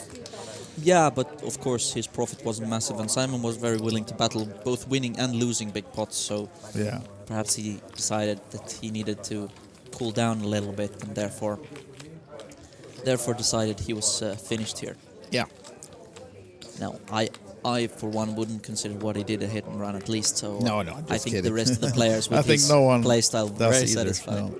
Now, Rasmus, we have to smile for Lenka as well. We have our fantastic photographer here taking some sneaky pictures of us in this lovely little booth. Should we even call it a booth, Rasmus? What do you say? Well, it's more of a station than a booth, I would say, but our place of business anyway. Yeah. So if you want to see all these pictures, maybe not of us, but from all the other lovely pictures from the event, if you go to olybetevents.com, you have Lenka's folder. I think you can reach it. And Yashil does a lot of pictures during these days, of course. And if you are here yourself or have any friend you want to see how they're doing, you can probably find a picture of almost any player at those galleries. Yeah, I know I, for one, always enjoy watching through event pictures, whether it's the student events or these poker events or whatever event I attend, just at the off chance that I might appear in one. And even when I don't, I enjoy seeing the beautiful pictures of all the people I know. It's a way to immortalize those small memories. Yeah, sure. Now we're on Hold'em. Been a while since we had a Hold'em hand. Yes, indeed. Look at this. A surprise guest is coming in. Ranno Sootla is joining the table. That's that one we didn't know. Something I'm very happy to see. Yes, absolutely. I know Ranno, for one, has been getting into mixed games much more. Yeah. Omaha in particular. Because my initial understanding of Ranno when I met him a few years ago was that he was primarily a Hold'em player. Yeah. I don't know if that applies still, but I do know that he has been mixing it up a lot and has become a very well-versed Omaha player as well. So I'm looking forward to playing him. He's one of the few players I have played Omaha with. and he's taught me a thing or two. Yeah, so at least he gets the nice welcome round of Hold'em when he joins the table. Maybe he was waiting. He wanted to have the Hold'em first, standing beside the table. And, now we're on Hold'em. Good maybe warm-up. or he will sit out the other rounds. Maybe. Now, as you say, I know he plays a lot of Hold'em or PLO these days as well. So I'm sure he'll fare well against these players. Now we have another one taking photos of us. It feels like celebrities here now. Lenko's here, and now Lina Olofsson is dropping by the booth as well in the all no filter gear. She's doing a lot of social media for the brand. So if you haven't checked that out, you also have, of course, the No Filter Poker Series Instagram. I think that's where we might end up in this picture. So Rasmus just talking about that he goes through the pictures to see if there's eventually on all the events he goes to any pictures taken of himself, and now he just got plenty. It's going to be too much. Yeah, it's going to be a real joy to watch through those in the morning when they start showing up. Yeah, for sure.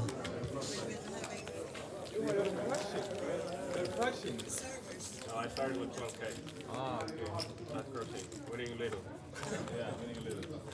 All right. Server problems. Yeah, and I'm assuming she means the internet kind. Yeah. not the waitresses. Yeah, for a very brief moment I was thoroughly confused, but then realizing what we were talking about. Yeah. In this previous pot, seeing that turn card, the trips against the gut shot that did not improve. Very natural developments there. It's good that you keep track of the table, because I've started talking about so many other things and fashion and stuff, so I just don't pay any attention to the players. We'll try to get back to that, but Ranno folding the first hands, and he's playing on this table, sat down with 5K. Juha, if he did look at his cards, he'll be slightly disappointed to get that walk, as Here he we had have a very him. beautiful hand. Mounir, is he joining the table now? He looks like he's at least asking around. I believe he will be taking a seat soon, although Yeah. we'll have to wait to find out. Yes, we will have to wait and find out. It looked like he had chips in his hand, or what do you call those, lammers, right? Yeah, perhaps asking a little bit what is the current game and how's it going, discussing with Juha. Could I get you guys some coffee? What's the plan? Exactly. Perhaps someone wants some stronger. Yeah, so for those who doesn't know the story behind No Filter, while we wait for the next hand, it actually was born as a brainchild of Mounir. He wanted to do something when the estate casinos closed in Sweden. There's no legal way to play poker anymore in Sweden at all. So if you want to be 100% legal, of course there are some clubs and poker rooms, but maybe in the gray zone. And then he decided that it's time to create a tour and started a summer pilot here in Tallinn, and now second edition is here. The first real one now, then we can say, since the first one was a tryout thing.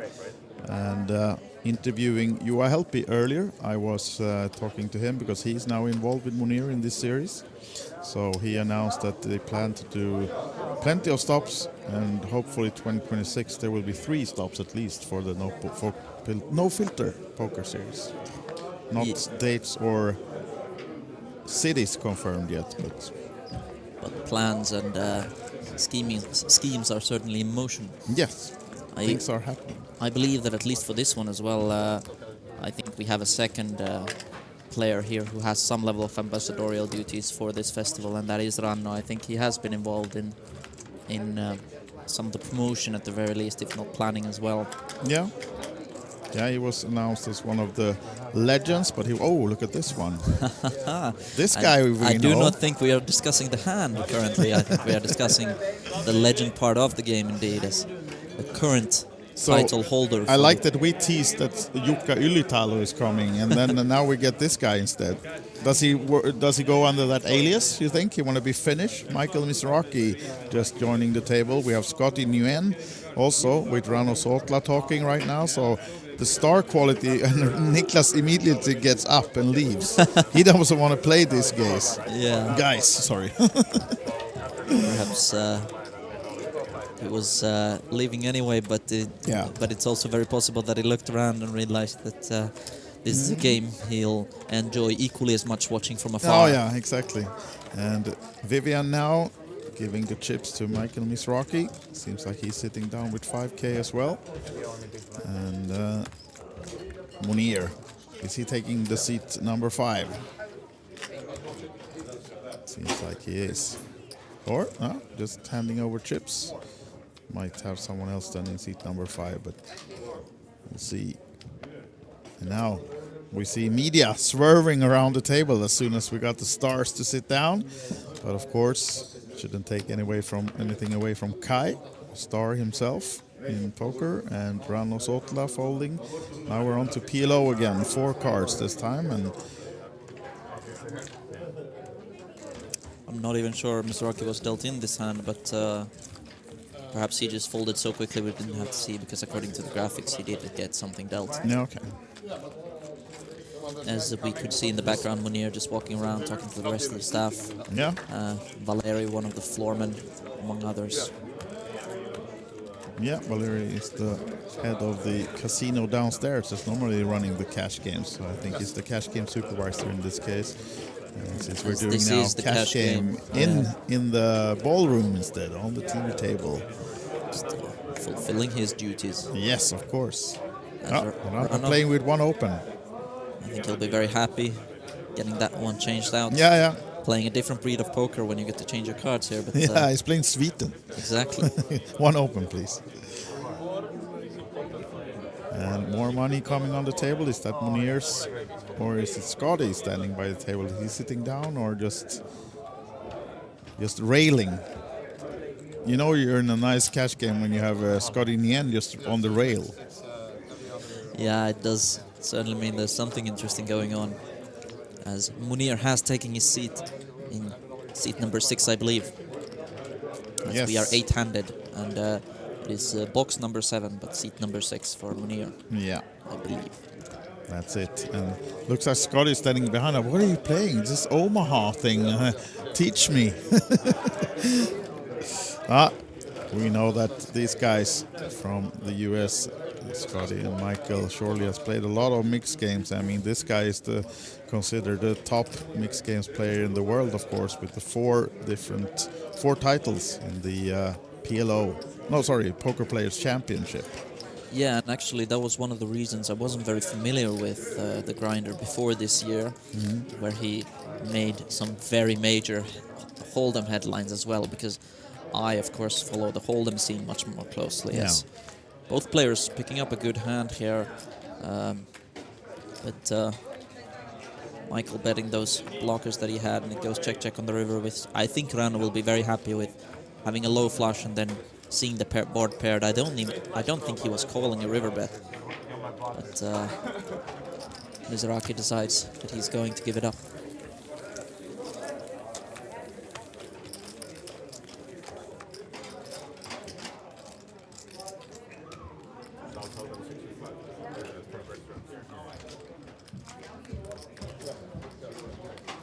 Sorry for that little interruption, but we had another visitor to the booth. Jarko just joined us, as he said, straight from Monaco. The rock star has arrived. So, yeah, we are complete. Now then, back to the table. We have Ranno folding before we get to see the hand. And now we have Jukka on the table as well, as we were talking about.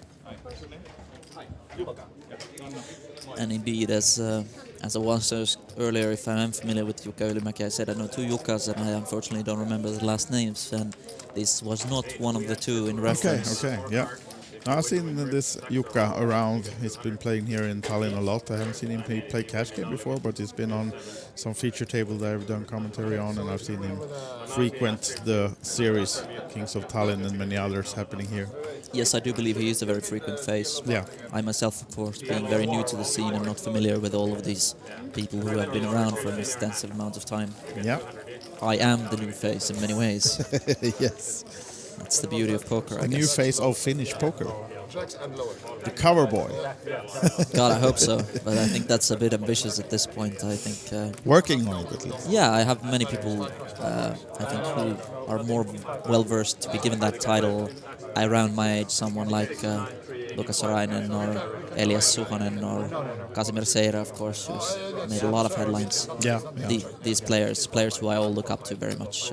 Yeah, we had a nice table. I was playing the main event today, and the table behind me had at some point Lukas Sorainen, Mattias Siljander, Roope Tarmi, and Igor Pihela Sr. at the same main event table. I actually think there was one more mentionable there. I think Duncan, the singing of poker course, player, was also there because he borrowed Lukas Sorainen his Yes. beautiful white hat, and Lukas Sorainen sitting with his very stoic expression, which I spoke about earlier with Jason, looked very entertaining in the hat and glasses. Yeah, sure. So Yeah, we there was like a TV table of its own right in the middle of day 1D in the main event here. So we'll see.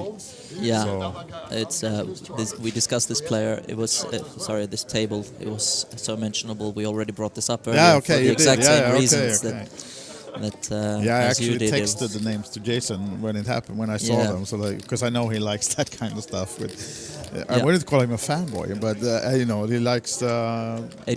It name reminded table. me of a very, very similar table draw yesterday. The two tables next to each other in the 5K, which made it very clear to me why I was not playing. And it's one table having the likes of Roope Tarmi and Mattias Siljander, and the other table having Ranno Sootla, Scotty Nguyen, Mizrachi, and Lukas Sorainen all in the same mix. It was Yeah. very, very tough tables on 5K. You decided not to enter or to have anyone call home for extra money. Yeah, I decided not to start interesting people in action for that one. Yeah, it's Thought a it's best to huge skip. value. Please send chips. Yeah, the pitch would have been very hard to bring. Please let me play with people who are better than me. Yeah, exactly. I'll be happy. I think it was 18 entrants in the field, and I don't think. I mean, you could not spot the fish. Let's say that. Yeah, it was especially at the final table. It was just a completely star-studded lineup. I know in the last 6 players were likes of Markus Ladev, Scotty Nguyen, who we spoke about earlier, had 3rd place. Juha Helppi, who is at the table, was 2nd. Roope Tarmi being the bubble at 5th, and Lukas Sorainen being the stone bubble at 4. Yeah. Ranno Sootla, who's also at the table, was 6th place, and that's about as much as memory serves for me. But regardless, this was the theme of the tournament. Yes. Surely.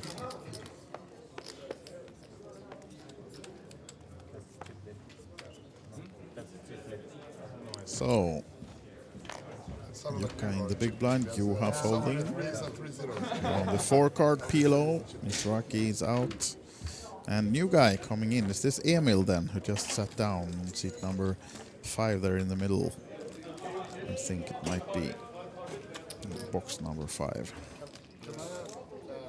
I certainly hope so, as beyond Mounir, we don't currently have any Swedish representation at the table after both true. Simon and Niklas left their seats. So Need more Swedes, and I think we got one. I do believe so.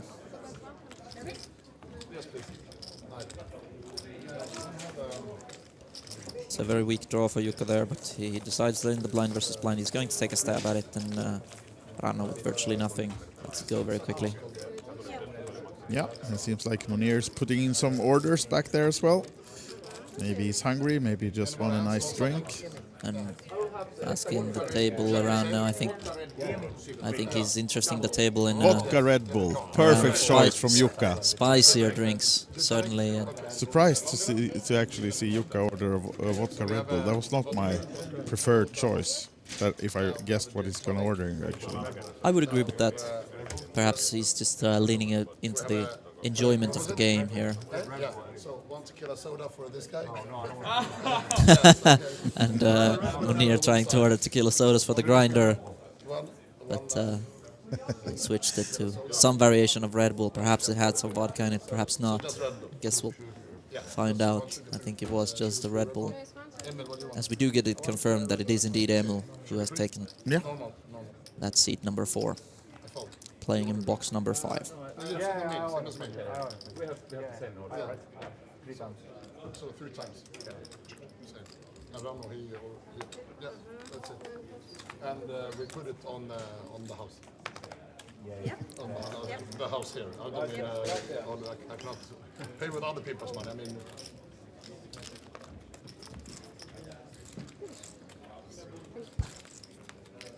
Now then, off to a flop, and that's a pretty decent one for Juha's hand here, when he's up against the aces of Jonas. Jonas with the block ace of hearts, but no flush draw.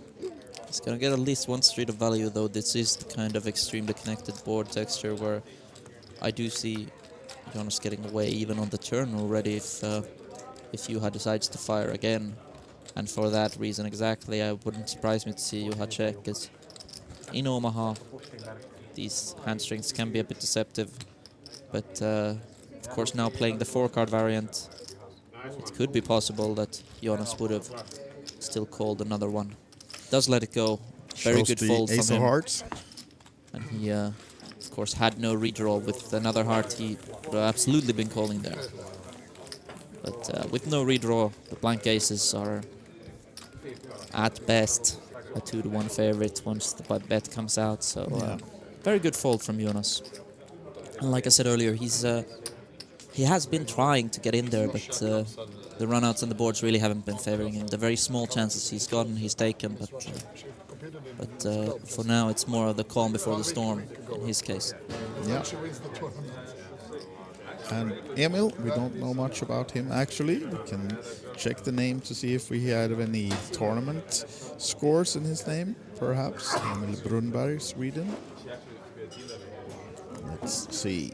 I haven't seen him on any of the stops here before, that I can recall at least. Maybe he's one of the many people that Mounir has managed to entice. Might be, absolutely. To join us here. As we do now see that this is 5-card Omaha now. Jukka opening from the button with this double suited combination that has a lot of high cards, both blinds call. We're off to a flop. And obviously we know that So the ace queen for now, sorry, queen 3 actually being the best hand. was won by a woman. Jukka is going to bet, and 2 quick folds on both Helppi and Mizrachi. Yeah.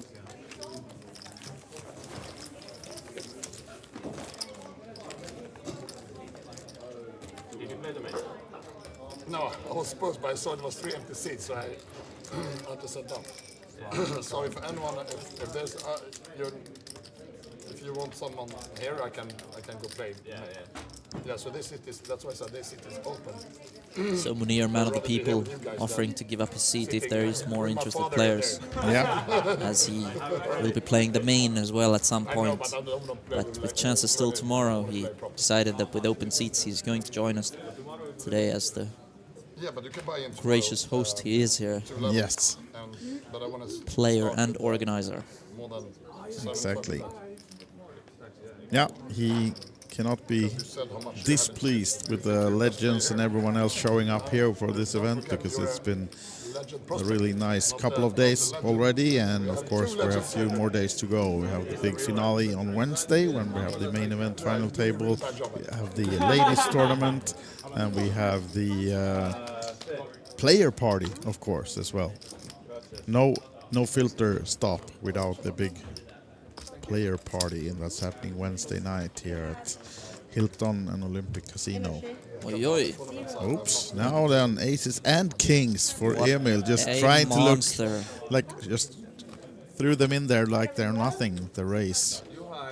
Makes it 900. He just threw enough chips to signal that this is going to be a pot size bet, and then later let the dealer count it out, which ends up being 900 in this currently, but about to be much less 400 bout. Mounir, though, he has an interesting hand, as his hand is very connected. He has a big pair, but his suits are very unfavorable. And I think that's part of the reason he does let it go. with better suit distribution, I think that is a hand that you can absolutely call 3-bet here with. And Juha's hand is still a mystery for us. It seems like Jukka is not folding. He's on for the total 900, which gives some more odds for Juha, of course, 3 ways. We've seen quite a bit of this mystery hand stuff today with the 5 cards, not least from Juha, but already once he was told that he needs to remember it's not enough that when you stack so many cards on top of each other in the box, they struggle to all get red. So especially for Hold'em players, you're used to that you can keep them on top of each other, but you need to spread them a little bit. Yes, we'll see if he'll maybe being told. Yes, he has, and you can see the hand. I have to bring back that fold from Mounir. Indeed. 4 of a kind. Yeah, of course. Also having an 8, maybe he realizes that he would not have had a ton of action on this board. Do you think Mounir will scream 4 of a kind once this hand is over, or do you think he will scream? Yes, that is the question. As Juha now, with this is not the whole bag of nothing. Flops for Emil, of course, not the one he wanted. No flush draw and just those over pairs. Jukka, though, is going to come along, and the stack to pot ratio is getting very shallow. I do not see Juha firing a second time. No. Now, of course, he does pick up an actual draw, but seeing Jukka call no less very quickly, it's going to be extremely uncomfortable to fire again. Jukka actually has the best hand here with ace-5, which is incredible. He does. We do see check, check. And another 5. Now, suddenly the ace-5 is slightly, ever so slightly better, being better than something like a middling or high pocket pair. As Juha thinks he's seen 2 checks. There were some combo draws that missed, but let's takes it down. Mounir. No, he flopped it, yeah, but that was not well played by the Swede. And I'm not talking about Emil, but I folded queen, 8. So, yes. And indeed, Mounir Quite screamy though. No, it's disappointed. Lets the whole table know indeed that he did fold not only the quad queens, but he folded, I guess if full house is, or full boat is 3 of a kind and 2 of a kind, he folded basically the entire villa. Exactly. Yeah, now he won't be folding any hands. So I'm not myself. Now he has to stay and see if he can hit all boards today. What was it? Just for the 5. Yeah, Rasmus, you're leaving us soon off to play the 5-5-5 PKO, and then PKO. I will be trying to play the 10 PM satellite as well, the 150 satellite to the 3K. You got a multi-table? No, but just in case you're not in the 5-5-5. And of course, even if late registration is still open in those progressives, once you get to a certain point where the average stack size starts to be considerably more, it's not as beneficial. It's a boring way to think about it, but of course you have to do it sometimes. That financially it's not as enticing to jump in late into a PKO, as some of the prize money is technically gone. No. You want to be there, eat from the start. Don't miss dessert or starters. Yeah. All right, 5-10 deuce. I think Emil's hand was still a mystery. Now it's Jonas' hand, so that is a mystery still. We do see that Juha has the ace-10. Now we see all hands, so not much for Jonas, a 5. Emil not connecting at all to this board. And this is kind of what I mean. This has been the story for Jonas here. Again, he takes a flat pre-flop. When his hand is a fair bit connected, he has the 2 suits and a pair and some straight work there with Jack 8-5-4 symmetry. Something that some players would look at and throw away, but he sees that in the position he is in, it has a fair bit of connectivity. So he's unafraid to get in there, but he just can't seem to hit a proper flop. No. True. Kai back in his seat now, so full table of 7 or 8 even. Yes, we are playing 8-handed here, which of course gets a bit hectic in the 5-card. 5-card games are usually 6 or 7, I think 7 max, depending on the game. But now as we are playing this mixed structure, having a smaller table size can get a bit restricting for the other games. Sure, absolutely so. And Kai now, Decides not the that best of hands, but he's been decides away that he now has- for a while, so he has the urge to play a hand.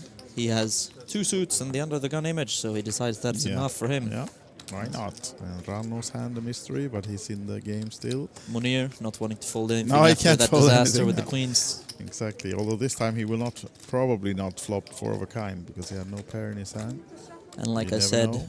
there was the defensible thing that though his hand in pure numbers was pretty, his suits were not. He didn't have a 5. He had everything else than a 5 Mounir in his hand. It's Kai who has one.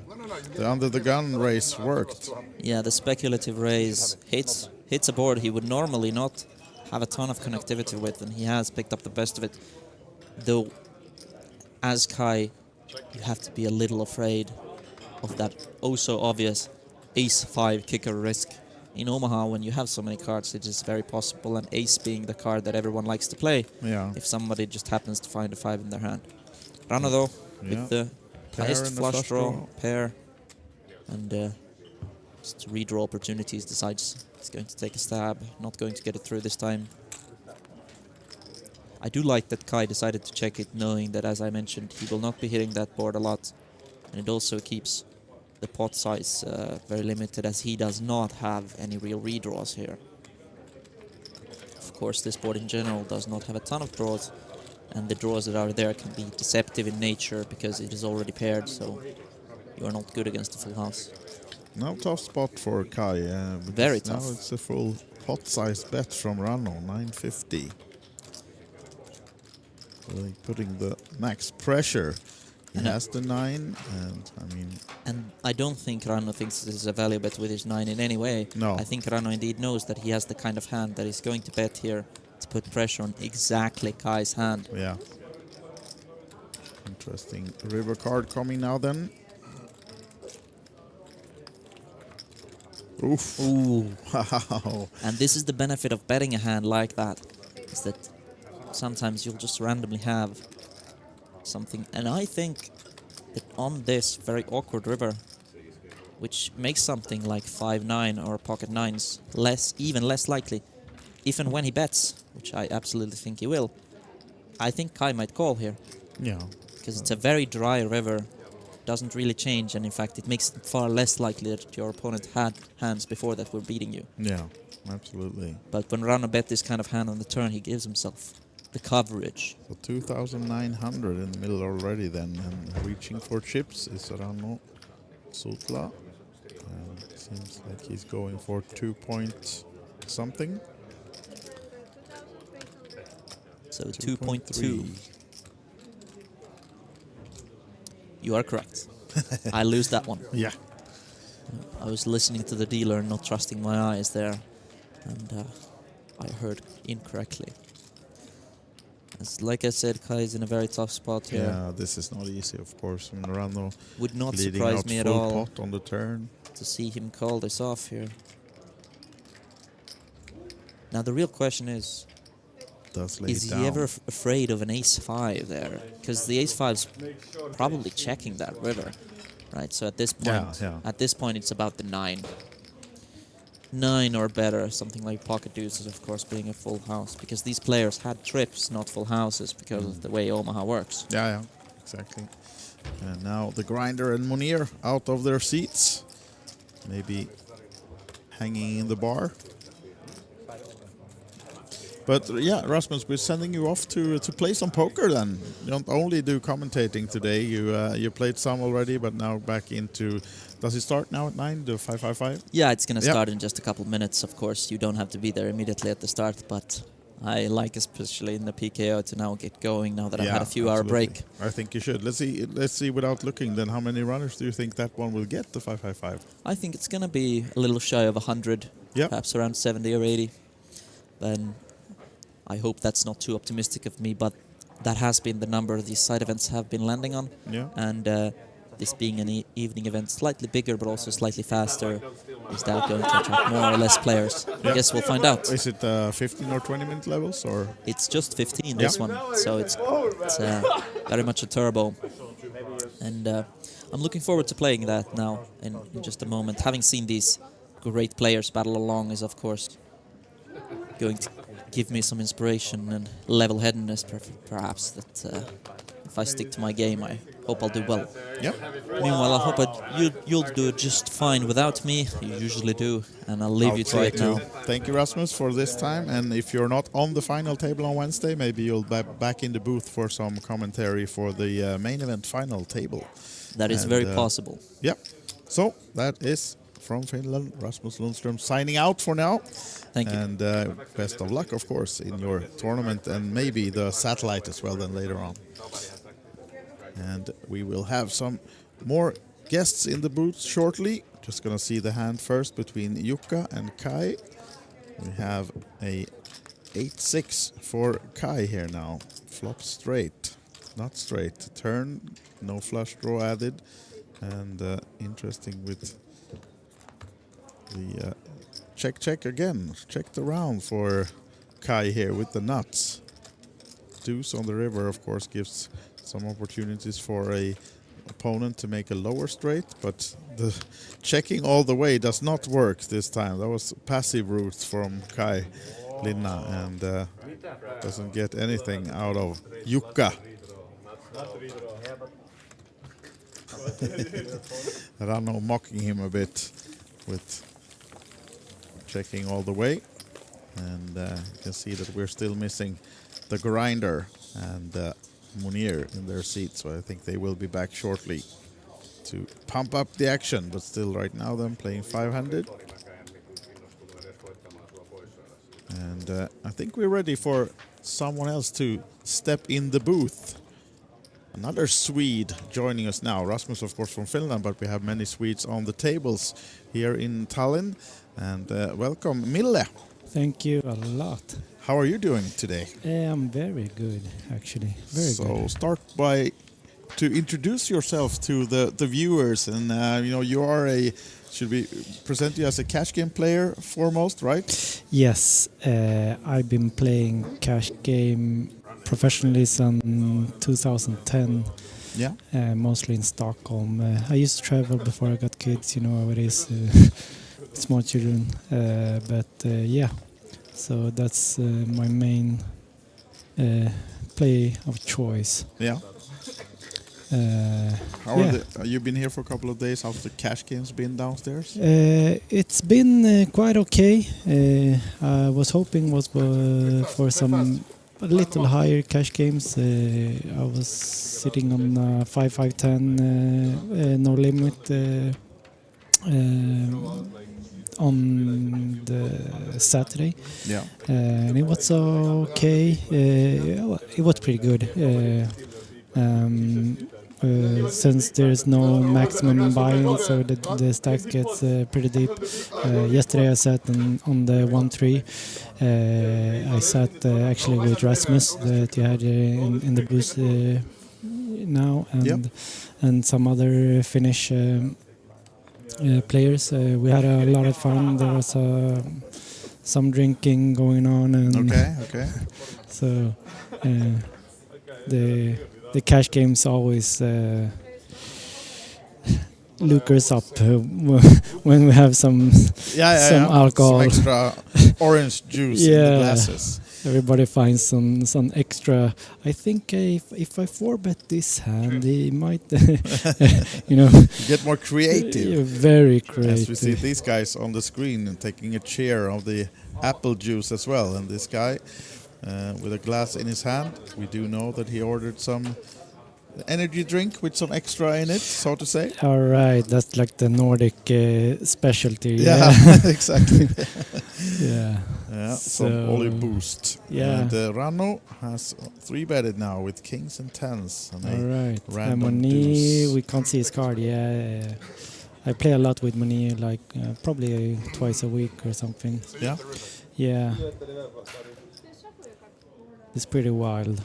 Well, that's good that we can have an insight to his game then, because he just sat down on the table actually like 20 minutes ago and hasn't played many hands yet. He folded queens pre-flop in Omaha then, and would have flopped the 4 of a kind, but I assume it was a pretty big action before yeah, him. he was. There was Emil. I don't know if you know him. The other Swede on the table. Yeah, Emil plays in one of the clubs in Stockholm a lot. He's a very close with the owner there. Okay. She has one club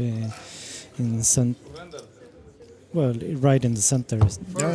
So I played with him a few times. The times I've been there, because he only plays there and online. He's online. He's from online from the beginning, online professional. Yeah, okay. So yeah, he had aces and kings in that hand. All right. So and a 10, I think it was 5 card Omaha. But so he and Juha, I believe, was that betted Mounir out of his queens. So he didn't get to flop that 4 of a kind. Was a bit disappointed afterwards, as you can say, as you can probably imagine. Yeah. I was actually surprised to see him not showing it when the flop came. I mean that he something like. Maybe it's not drunk enough. Yeah, he maintained his posture, so he didn't let any information slip. So yeah, and actually Emil had to lay down his aces and kings as well. Then Juha betted them. I think Jukka was in the pot as well. They betted him off. Not too aces and kings, not too good on a queen 8 board, of course. No, that's not what you want to see when you have aces and kings, of course. Especially if we don't have the same suits. It's the flop. Yeah, so on to a new hand then. Do you recognize any other of these players? Emil and Mounir you played a lot with. Have you played anyone else? Juha Helppi, I know you know, yeah, but I know, maybe you of haven't course. played with him. I know I haven't played with him, of course. He's a legend of the game, obviously. I think the seat number 9, or is it the last seat? Is it 800 here? Yeah, 800. Yeah, Ranno Sootla to the right here. Of these. Yeah, exactly. He busted me actually on the main event earlier today. Okay. Was nothing strange. It was the hand before I shoved with ace king and lost against king queen when the board ran out.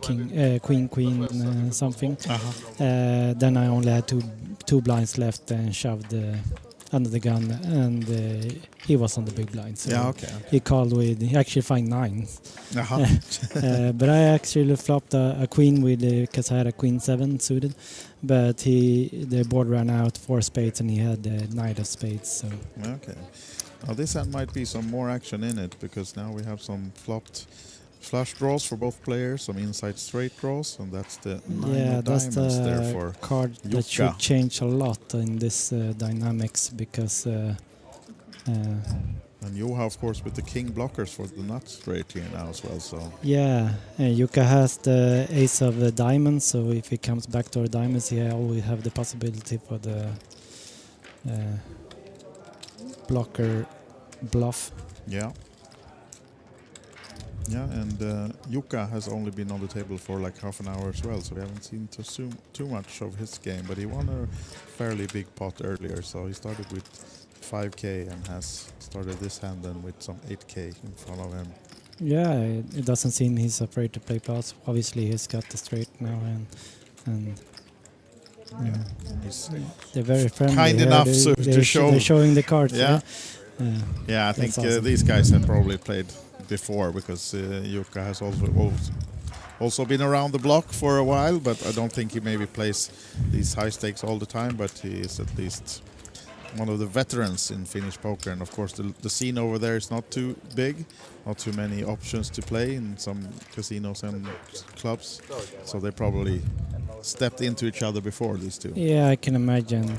Like I said, I was sitting on the cash game with some Finnish poker players yesterday, and was sitting next to Sara.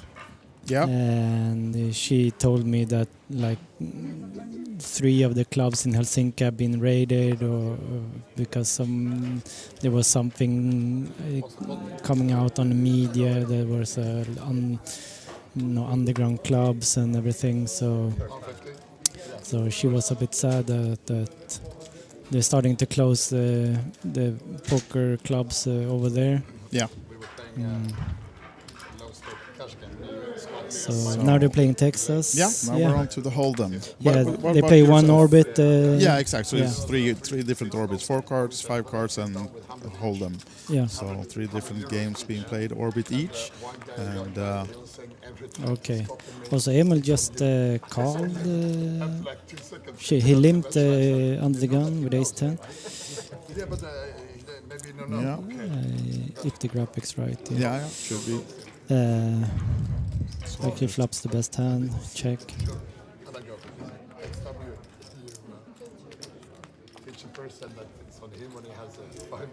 And I think 6 on Emil the card. should fire a bet here. Because we still three players, other players in the pot. If they eliminate some equity. Yeah, the small bet, small, 375, but it gets it done. So it's a rather small pot to be won by Emil. But do you play only Hold'em, or do you do even mixed games when you play the cash games? I play like only Hold'em if I can choose, but you know how it is in the club scene. They always talk about one orbit, Oma, Exactly. one orbit, Texas, whatever. So Yeah, people like the action in the Swedish club, so to say. There are a lot of people who are not there to fold. So And then, of course, it's more fun to have some 4 or 5 or 6 cards in front of you.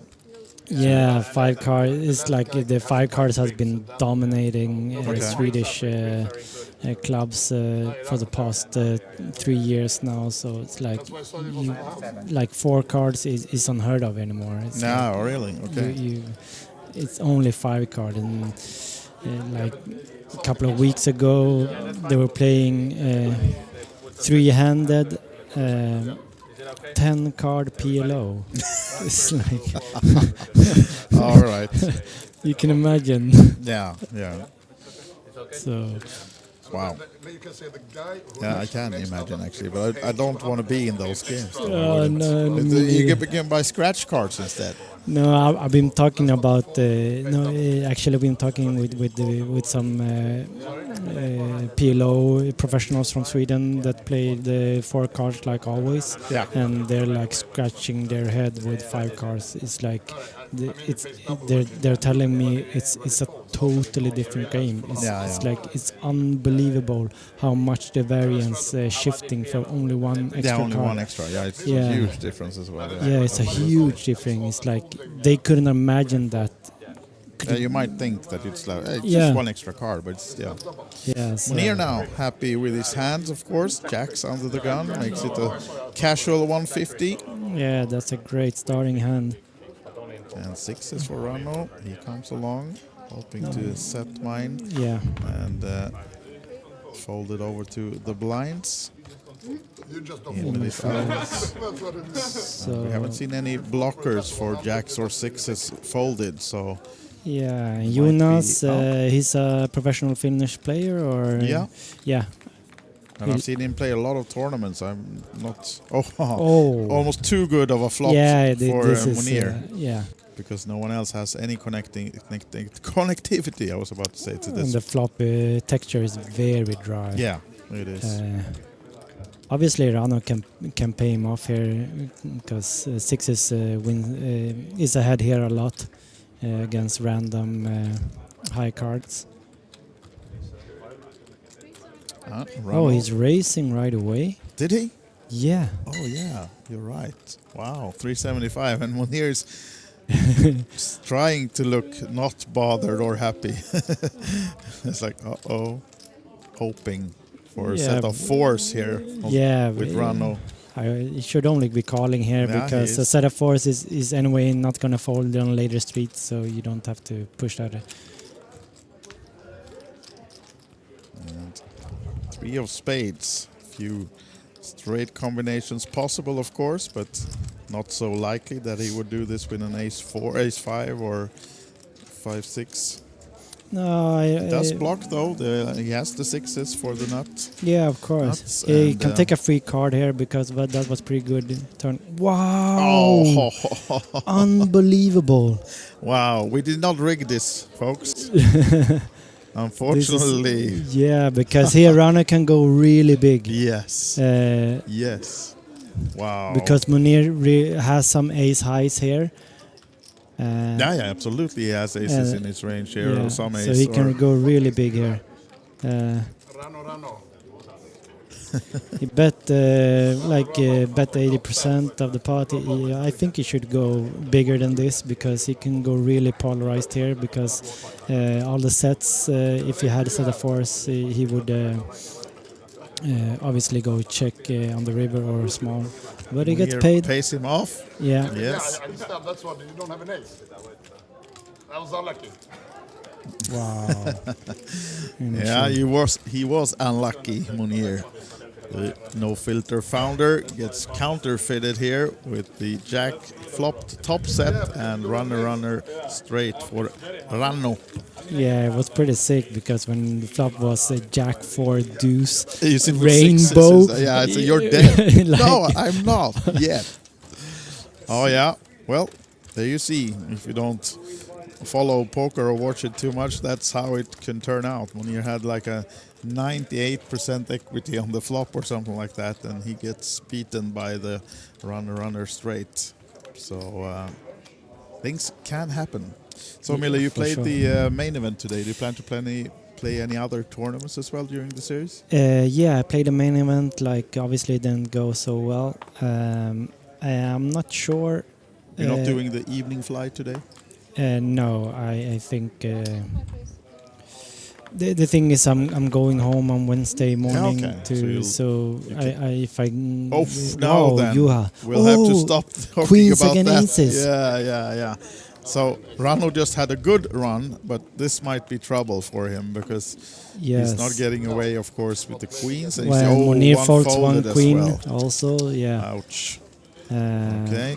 We're He just called calling. anyway, so we're saving gonna some see a money flop. maybe. But of course, if it's like a 10 high board or something, he's still in trouble. King high, and Juha has the. I think Ranno is going away here pretty cheap. Yeah. He was betting straight away.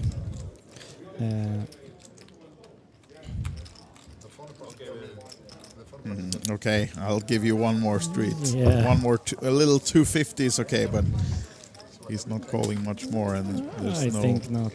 That's of course a unfortunate card for Ranno because the board pairing gives some more instinctively they could be good with the queens, but you are smirking, smiling, looks really satisfied with this. Yeah, he's crushing this board. Yeah. And that's a 600 bet, small. Yeah, it less goes than half small pot. twice.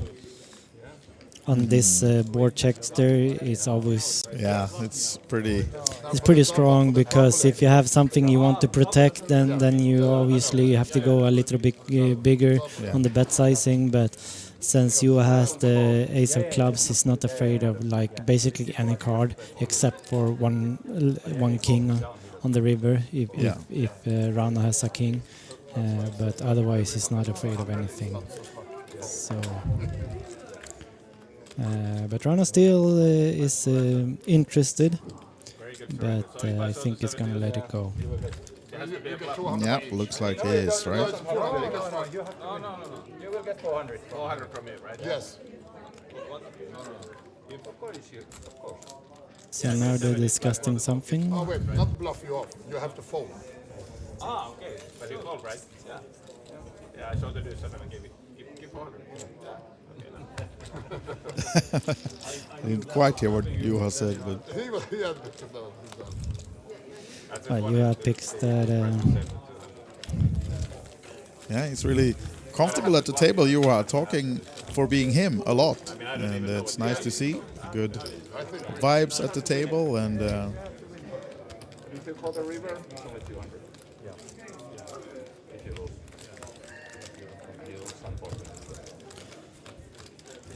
And we do have one person missing, you can see in the third seat. Michael Mizrachi is seated, but he's out of the table right now. But hopefully coming back soon. And look at these premium hands just keep coming when we have hold them. And it's Ranno again. So he's back to back with the queens and now the and another one between these two. No, sorry, it's Jukka. I thought it was Juha that had the ace queen, but it's Jukka, and now so he's it's like three-betting. really big hands against each other all the time. You can think that we might have taken away some cards from the deck just to get the action going, just the big cards in there, but no. And now Ranno facing another 3-bet pre-flop, and again only calling. Goes to the and he has the ace of clubs. Yeah, ace as of well, clubs Ranno. also, so he's not going to be folding on the first street, obviously. I actually saw the grinder downstairs just when I was coming up in the bar with his son and Scotty. Yeah, okay. So maybe doing some friendly chatting in the bar. Yeah. Maybe coming back to the table later then. Yeah, he did only play a few hands on this table, and he also had some media thing he had to attend. So might be that he's doing both maybe. yeah, probably. I think there's a lot of people that wanna. Yeah, that's He's looking for, and a lot of selfies being taken. That's much we can Yeah, I also taken a selfie with him. Yeah? Yeah, we were at the invited party in Stockholm. say. Oh yeah, you were in Stockholm Yeah. when he came there first. Yeah. Yeah, On the boat trip. yeah. Yeah. The famous boat trip. Yeah, The we saw famous some- boat trip. You have saw seen some content in the some footage or yeah, some films from social media and Yeah. stuff like that. So yeah, seems like a fun evening. It was pretty crazy. Yeah, I can imagine. Mounir really knows how to throw a party. Yeah, yeah, that's his A game. He Yeah. can play poker for sure, but the A game is perhaps hosting and making sure people are having a lot of fun and enjoying the series. I agree. And of course, that's how it always started, this idea with No Filter, when he had a deep run in the main event and met Grinder. They became good friends, and when Mounir was planning, of course, to have a second edition of his No Filter now, that's happening now, he invited the big stars to come, and Mizrachi said, absolutely, I'll join you in Tallinn. And now then, Kai with a little 6 there, and the scene size straight draw as well, but nothing for Jonas. But he doesn't give it up. He wants to see He doesn't the want to river see card. the 4 now, though, because that would be That would be the smaller devastating. straight. Yeah. But it doesn't happen, and now I think it's either gonna go bet fold or just check, because I don't see Jonas trying anything with this river either. No, it should be really. Yeah, Check, check. check. So the 7-6 is gonna take it for Kai. But you also played the main event today. I did, yeah. Yeah. So I have a little bag. I think the average is 110 something, and I bagged 81, so it's not that bad. But actually, I'm happy about it because I want to also in a short stack below 40k all day, and then double up the last levels. That's the Can't best way complain. to do it. Yeah. Much prefer that than the other way around. So for sure. I'm not complaining. But yeah, so it's the day 1C of the main event is completed, and right now we have 1D going on, and we can actually check how many runners we do have at the moment in the main event, because I'm a bit curious how many runners the evening flight will get. And of course, also, as I was discussing with Rasmus earlier about the special structure or guarantee that we have in the main event, you have as you see in the Emil background. picked up aces. Ooh, no. So he raised. I'll stop talking about the main event and yeah. get back to the table for them, because let's see. If Kai Ranno has doesn't, another premium now, he might be in trouble, but he does not. He sure can see a flop with his hand or 3-bet because he has the suited king 6, but he's giving that away. Jukka is calling with 9-10 suited. Yeah, nice cash game hand, of course, to call. Very nice. And no help though for him on this flop. No, it's pretty bad flop with for 9-10 of hearts with king 7-3 with 2 spades, no hearts. So it's gonna be bet fold. Emil picks up a small pot here. Yeah. And back to main event. Yeah, back to main event. We have, it's actually 1E that is being played right now. D was the one I played. So it's the 5th flight going on right now. And we have in this one only 26 right now. It's been going for a few levels. And overall entries is 278 right now in the main event. Yeah. So, and you can also register tomorrow for a couple of levels. So it's still possible to join tomorrow as well. So I'm expecting some, maybe 350. It's going to be the number that we end up with, because surely there are going to be some more entries tonight, so maybe we're around 300 when we close for tonight, and then for the main event, and then the entries for the first levels tomorrow. I think it might even be 4 levels that you can enter tomorrow. Okay, 4 levels tomorrow, and it is 40 minutes levels or 30 minutes levels? I think it's 40, right? Let me double check this. Yeah, 40-minute levels. Yeah, so it's 4 of those, so around 2:30 tomorrow. The late reg will be closing. Day 2 starts at 12 at noon. Yeah, so everybody's listening from well, at least in Europe. Yeah, exactly. You can still have the chance. You can Book a still last take minute flight. Yeah, my wife's coming tomorrow. Yeah. She's already been here. She had to go back to Sweden this night. Well, she's gonna be back tomorrow. Yeah, we should say that actually your wife Noelia was one of the legends of the game that was introduced the other day when we had that big tournament. She's a Swedish Hall of Famer and Swedish champion in poker.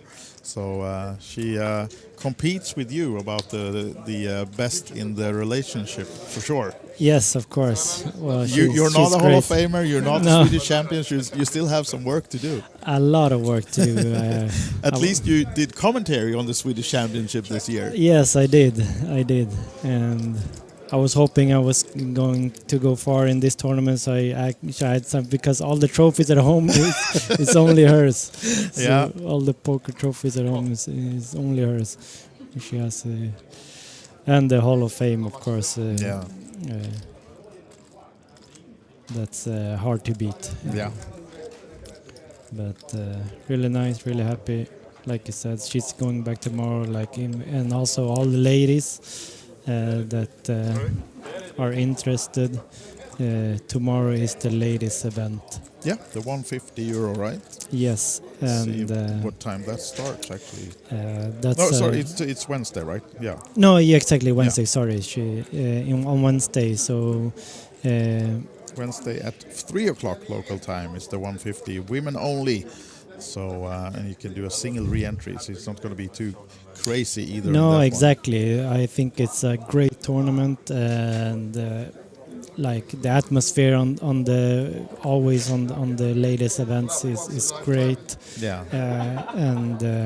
Yeah, it's actually really blooming, the poker scene for women here in Tallinn, because as you might know, you see on the board here, Queens of Tallinn is the other big series together with Kings of Tallinn that has been going for a few years now. And it's been, I think it was in August this year, we had a full festival of 4 days with women-only tournaments. So it's like the first of its kind when it was launched a few years ago. And huge turnout on those festivals, and also it's nice to see that the women come back to play in these events and other events, because you're getting a lot of women into the game and they're not afraid to enter the open for all tournaments either. So it's really nice to have so many women playing here in Estonia. Yeah, that's great, and I think more women should play, and they should not be afraid of entering. Like, it could be pretty scary because this is so man-dominated sport. Yeah. But so the latest events is awesome. Absolutely. And now then, Ranno from the cutoff calling the race from Jonas under the gun, and another pair of aces on the felt here now for Jukka. So he makes it 300, rather small 3-bet then, to keep them in. Yeah. And at least Jonas has all the aces are out, yeah. so we're not going to see an ace on the see. flop, but this is going to be an interesting flop because equities run really close on here. And we're doing 4-card PLO, so yeah. and you see the not flush draw from Jonas here now.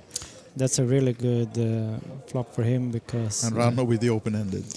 Yeah. So a piece for everyone on this one. Maybe not for Juha, but he has the Juha has overpair no and clubs, the 3. yeah. So he should be treading waters carefully here. Yeah.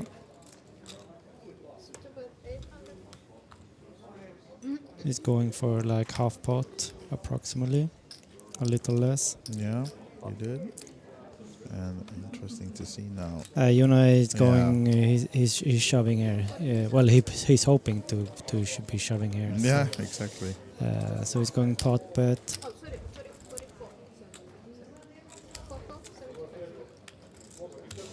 And now just a question for Juha to decide whether he thinks he's doing this with a draw that he has, or if it's actually been hitting a set or something else on this board. But he blocks set of threes, but Yeah. I don't think Jonas going crazy with set of three.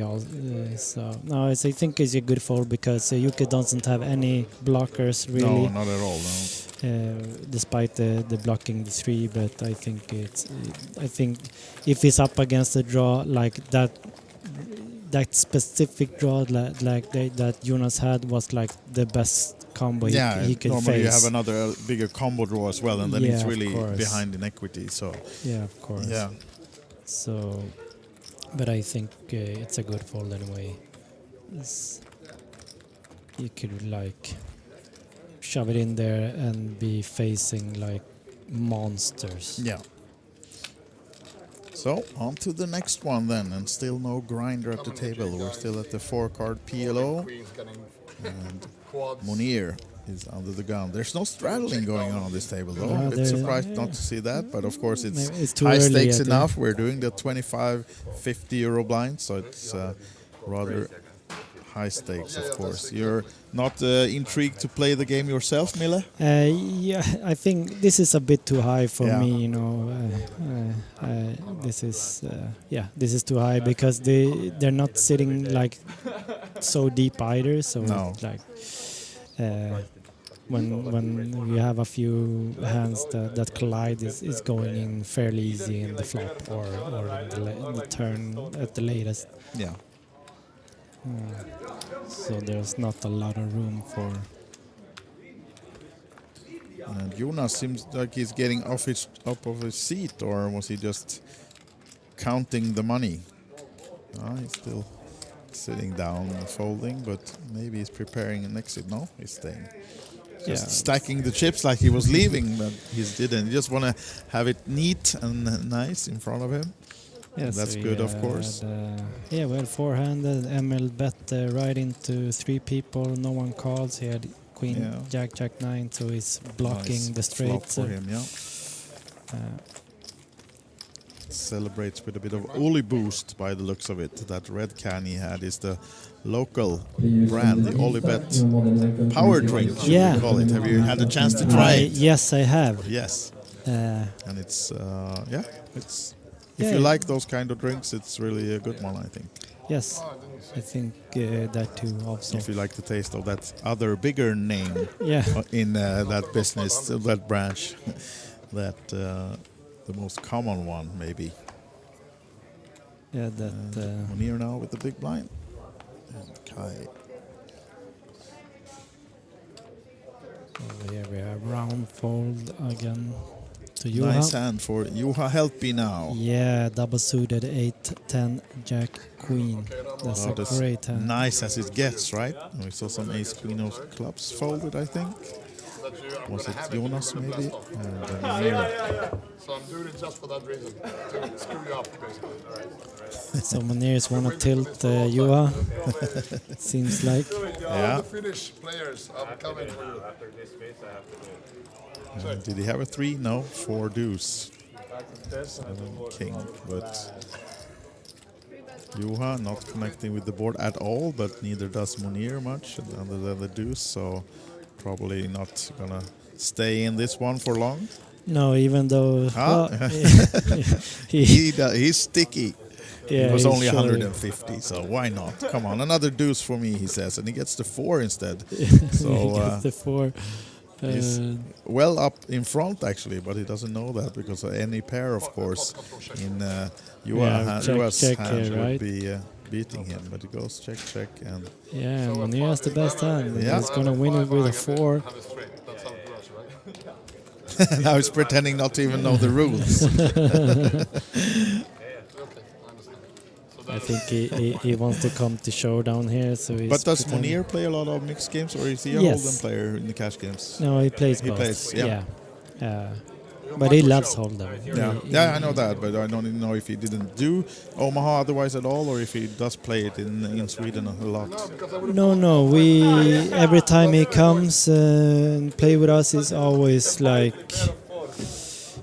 spiking the game. Yeah, I can imagine. It's gonna be triple, Okay, bomb pots and- bomb pots, and it's gonna be straddles, Yeah, and yeah, it's ante, and it's like always something going on, and we play 5-5, 4-4-10 we used to play, regularly play, and then it's like always is like 4-4-10, 20, then it's the dark 400, and so it's always a crazy game. Yeah, okay. A lot You should of, put more of that in here, though. I'm surprised he doesn't even straddle here under the gun. No, We need more the crazy one here. Yeah, he's pretty crazy, and I've seen and I've heard the stories when they in the mornings here in the cash games.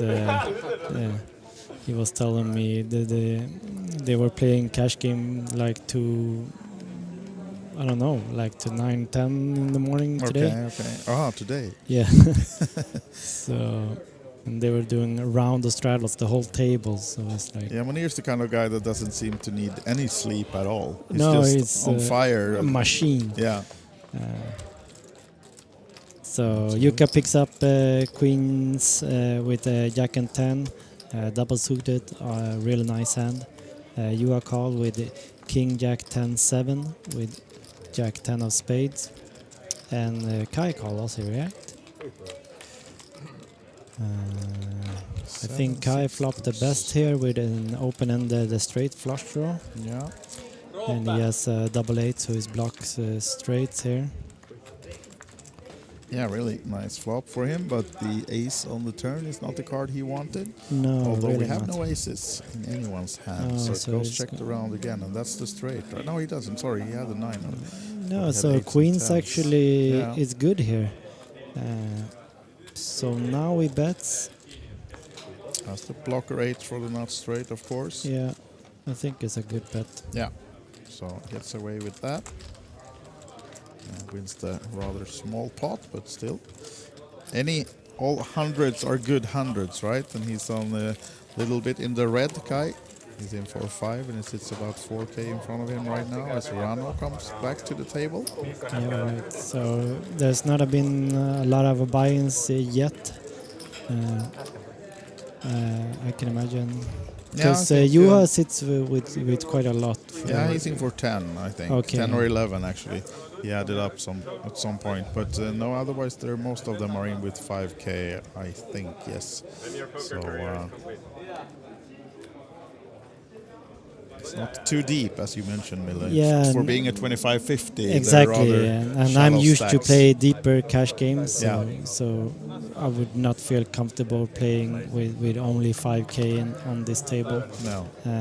You want to sit down with 10 at least, right? Yeah.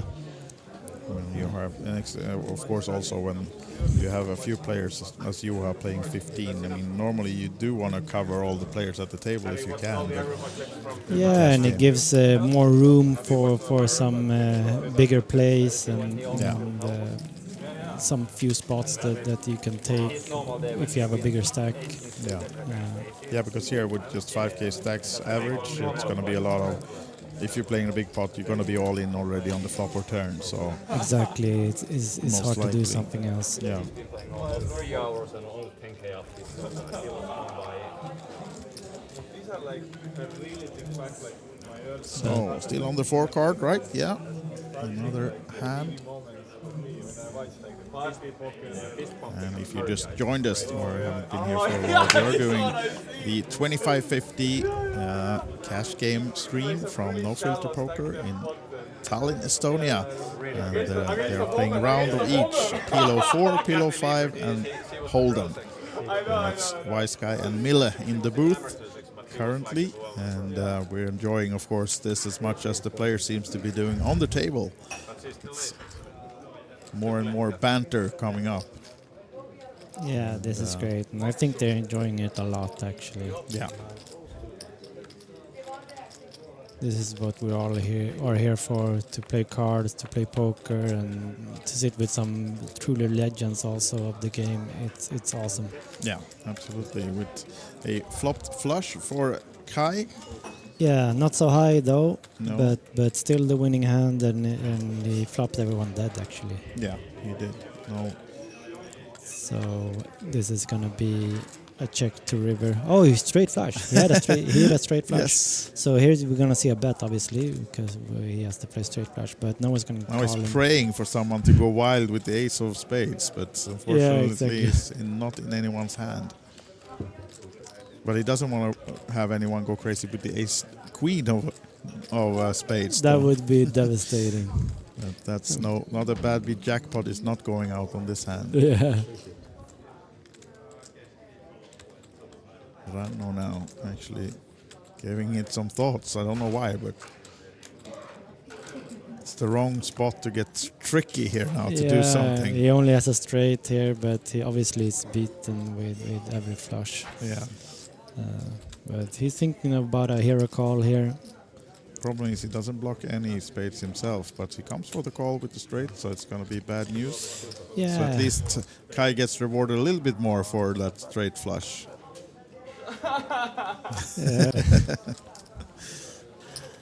I think Ranno thought that the flush would bet on the earlier street. Yeah, true. So, but being that small flush, he now knows why. But yeah, it just cost him a 300 something. Yeah, it wasn't too expensive. He obviously on maybe put him on just the ace of spade. Yeah, but I think Kai would have been going a little bigger if he only had the spade. The blocker, yeah.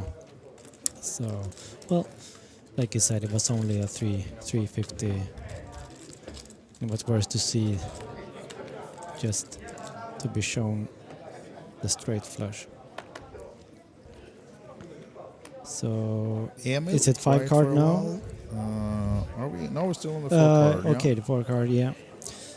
I think we changed after this hand to the next game. And Emil is out.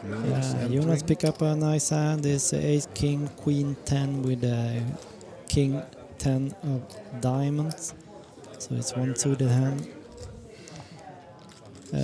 No one, yeah. Yeah, even Juha folding in the big blind. So new hand. And now I think, now we see the 5 card sign button over there down in the left corner. Yeah. In front of Jukka. And they're going like the other way around. I would, if I would have sitting on the table, I would have preferred it the other way around. So you go from 4 card to 2 card and then 5 cards. Because now they're playing 5 cards. And then they're going back to 2 cards. Yeah, I would really rather see 5 cards, 4 cards, 2 cards. Yeah. What did you have in that hand? I had the ladies no bluff. Really? But we see the graphic when it's catching up here. Yeah, Ranno has to spread his hand a bit so we can read it. Same for Jukka, he has to place it in the box. So right now they're being a bit naughty, these guys. And obviously when it's 5 cards, it's harder to read also. You have to be a little more... Sure. Yeah, you really have to spread them out and be inside the box. We can read them, but right now we have 3 mystery hands. Yeah. 4 mystery. Now the image is folded already, so that one we don't need to know. But it's a 3-bet from Juha. We would like to know, of course, what he has, but we'll have to wait a little bit. Maybe the dealer will get some instructions now to ask the players to spread them, the cards then, nothing else. All right, things are go off to a flop with the mystery hands. Maybe they get revealed once we see a flop of. Let's see. 10, deuce, 7, 2 spades. Yes, 2 spades, 10 to 7. And now all of a sudden we have all the cards. Oh, you had visible. aces. Yeah. And Ranno, he has Jack 10, 9, 8, 6. That's a beautiful flop for his combo. Unfortunately, only one spade. Oh, Juha has kings. So it's aces, kings, and a big draw. Yeah. Interesting now. Yuka with the king of spades, but no other Yeah, spade straight is in. that's The straight is in. So Yes. Ranno, he has straights and he's also blocking. So I think it's gonna bet here. It's gonna be quite tough for anyone to call here. Yeah, 1600.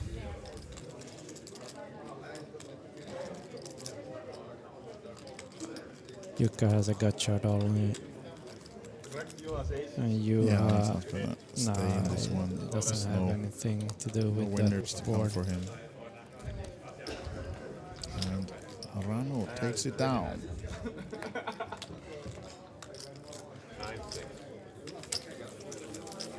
Yeah, and Finnish people have always loved PLO a lot. We have some huge superstars, PLO specialists from Finland.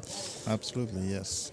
Yeah, it's all the time when we have these side events here at Kings of Tallinn, for example, the 555 PLO and the higher PLOs, you're happy if you find some other flag at the final table than only the Finnish one, because they are frequenting the events and they are, of course, crushing it. So always a lot of Finns, and also the other mixed games, of course. They have Sökö events and the deuce to 7, and the Finns just love their mixed games for sure. Yeah, really.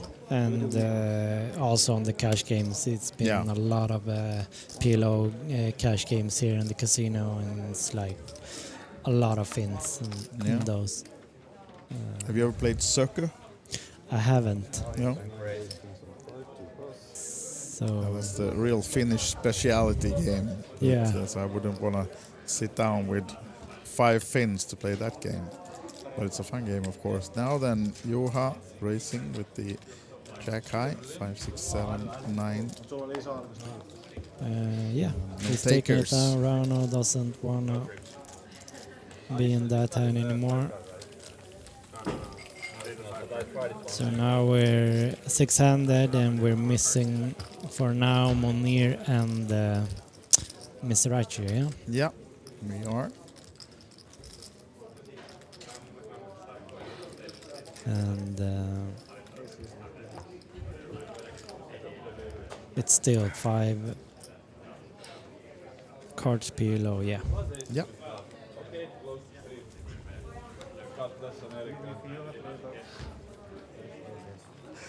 Now, Juka is really sorting the cards. We have making the best effort for us to read the cards and see what hands he has. And here is the one, but he decides not to play the ace 10-10. Ranno has called under the gun, just limped with the ace king X. Juha with queens, making it 225, and Ranno surely will call. Anyone else? Yeah, Emil's call. We can't see his card yet. Probably he has them all on. Yeah, now he gets told to spread them out. Spread them in the box, and here are the flops spread in that box: 5, 6, 7. Yeah, Ranno actually hit a pretty good flop also here also. Could be another straight flush coming here now. Yeah, and he already has the straight, so yeah. And the king high backup because we saw that would actually be the nuts. He doesn't know it yet, of course, because Juka, he folded ace 10 with diamonds. Yeah, he did. Yeah.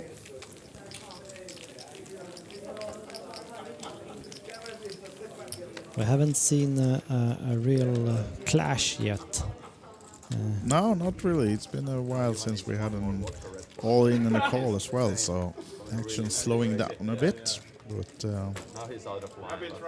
surely there are more big pots to be played at this table. We're not sure how long they will go tonight, but there's no end time set, so just enjoy this while it lasts. But I think they will be playing for at least a few more hours on this table. I think so also, because I saw they're showing the live stream on the casino downstairs and on the big screen. So I saw a few players that were sitting earlier, Jack and Simon and the Swedes. Yeah, the Swedes. Jack had a short visit, unfortunately, to this table. I think he didn't even get to play one full round before he lost his chips. So quick day for him, and Simon decided to take a break at least to see if he might be coming back. Yeah, they're pretty fun players. Yeah. A lot of action. Yeah, to start the table also. A couple of hours ago was a big Swedish crowd. We have the Rullekung, Niklas, and Simon Chamun on the same table, and they're not afraid to play pots. Those guys. No, they like the action. Yeah, exactly. Then we were just missing Mounir in the mix, but he came after Simon left. And now then, button is on one of the fins, right? We have the blinds with Jukka and Ranno. And Juha first then with a decent 5-card hand, of course. Yeah, and it's been opening up pretty fairly because actually no one's really giving him some hard times. No. So he can open up a lot of hands and get away seeing a flop with the command aggression. That's the not flush draw, right? Yes. Yes, that's not flush draw. For Jukka. And not much else except the 5-3. But that's not the greatest draw.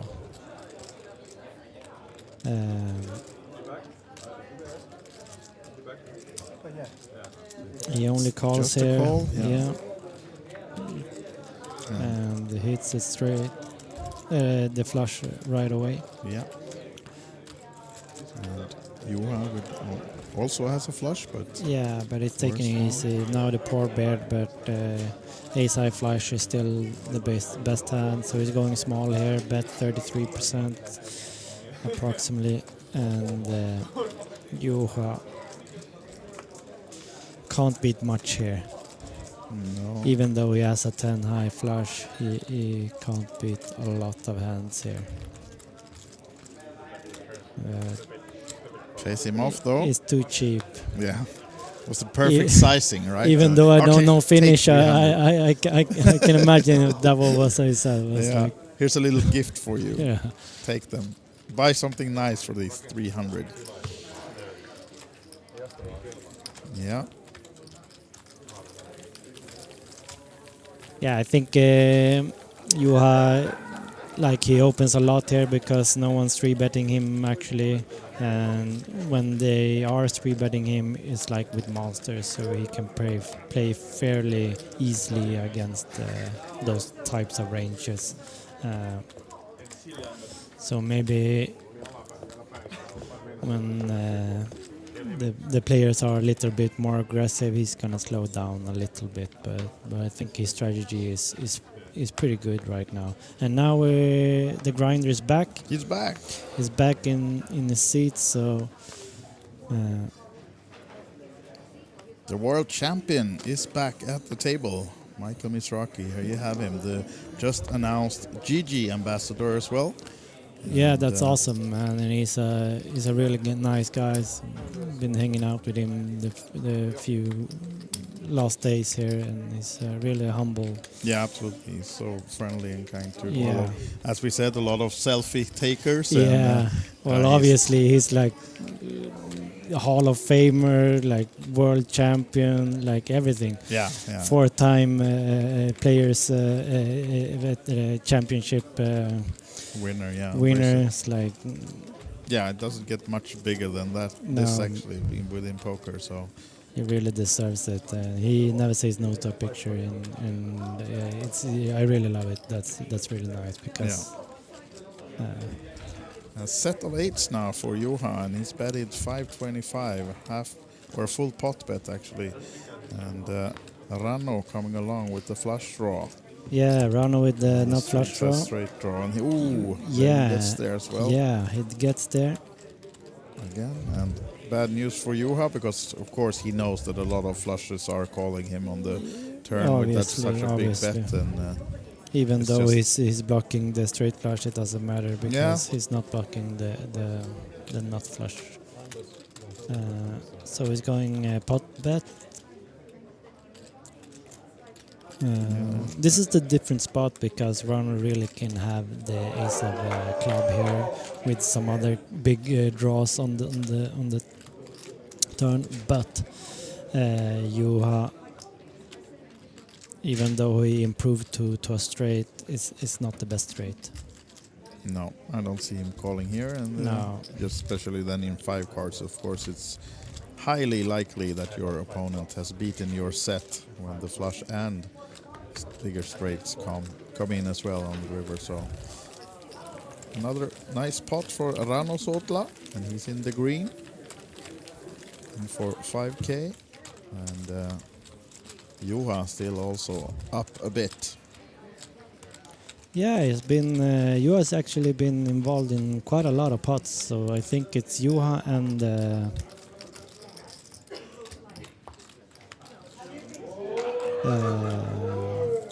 Juha, Ranno and Jukka has been playing the most, yeah? Yeah, absolutely. If you had a VPIP list, they will be on the top of that, because the other players has not been playing as frequently, but now we see Emil entering the pot at least. So I think it was a 125 race, right? No, I think it's coming. The graphics with that, but so far no one's calling. Yeah, 125. With a ace 10 off. And we're on the hold'em now, so expect Michael to come along for a flop with this one. Yeah, he's gonna defend the big blind, obviously, with an ace here.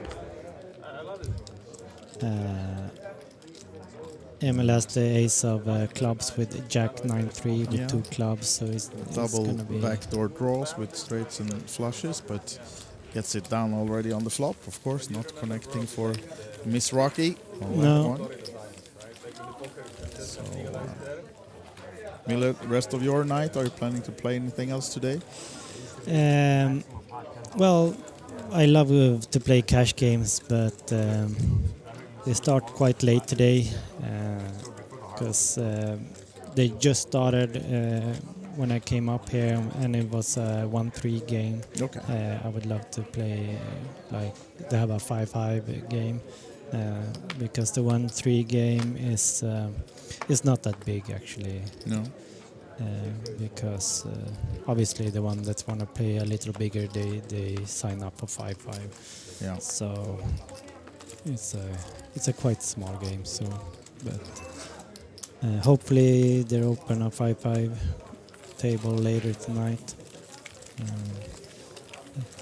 But I think I'm done with tournaments today. Yeah. We should say there are actually a few more tournaments going on right now, and for tomorrow, Tuesday, we have of course the day 2 of the main event starting, but also we have a 3K high roller 6-handed no limit hold'em at 3 o'clock, and we have a progressive bounty at 4, 350 euro buy-in. And we have the 555 pillow 4 and 5 cards at 6 tomorrow night. And then also, of course, more action to come. So we have a satellite for the women's only. So if you want to get into that one, it's a free satellite at 7 with some 20 euros rebuys and add-ons. So plenty of seats, at minimum 5 seats going out in the ladies. And of course the satellite is women's only. Yeah, and that would be great. Look at this now for Jukka, but yeah, Emil doesn't have anything. No, the satellite for the women is like if you're nearby or whatever, you like. And female. Female, of course, you have to come because those kinds of. And that's at 7 tomorrow night, Tuesday at 7 o'clock. The satellite for the women's tournament that's happening on Wednesday then.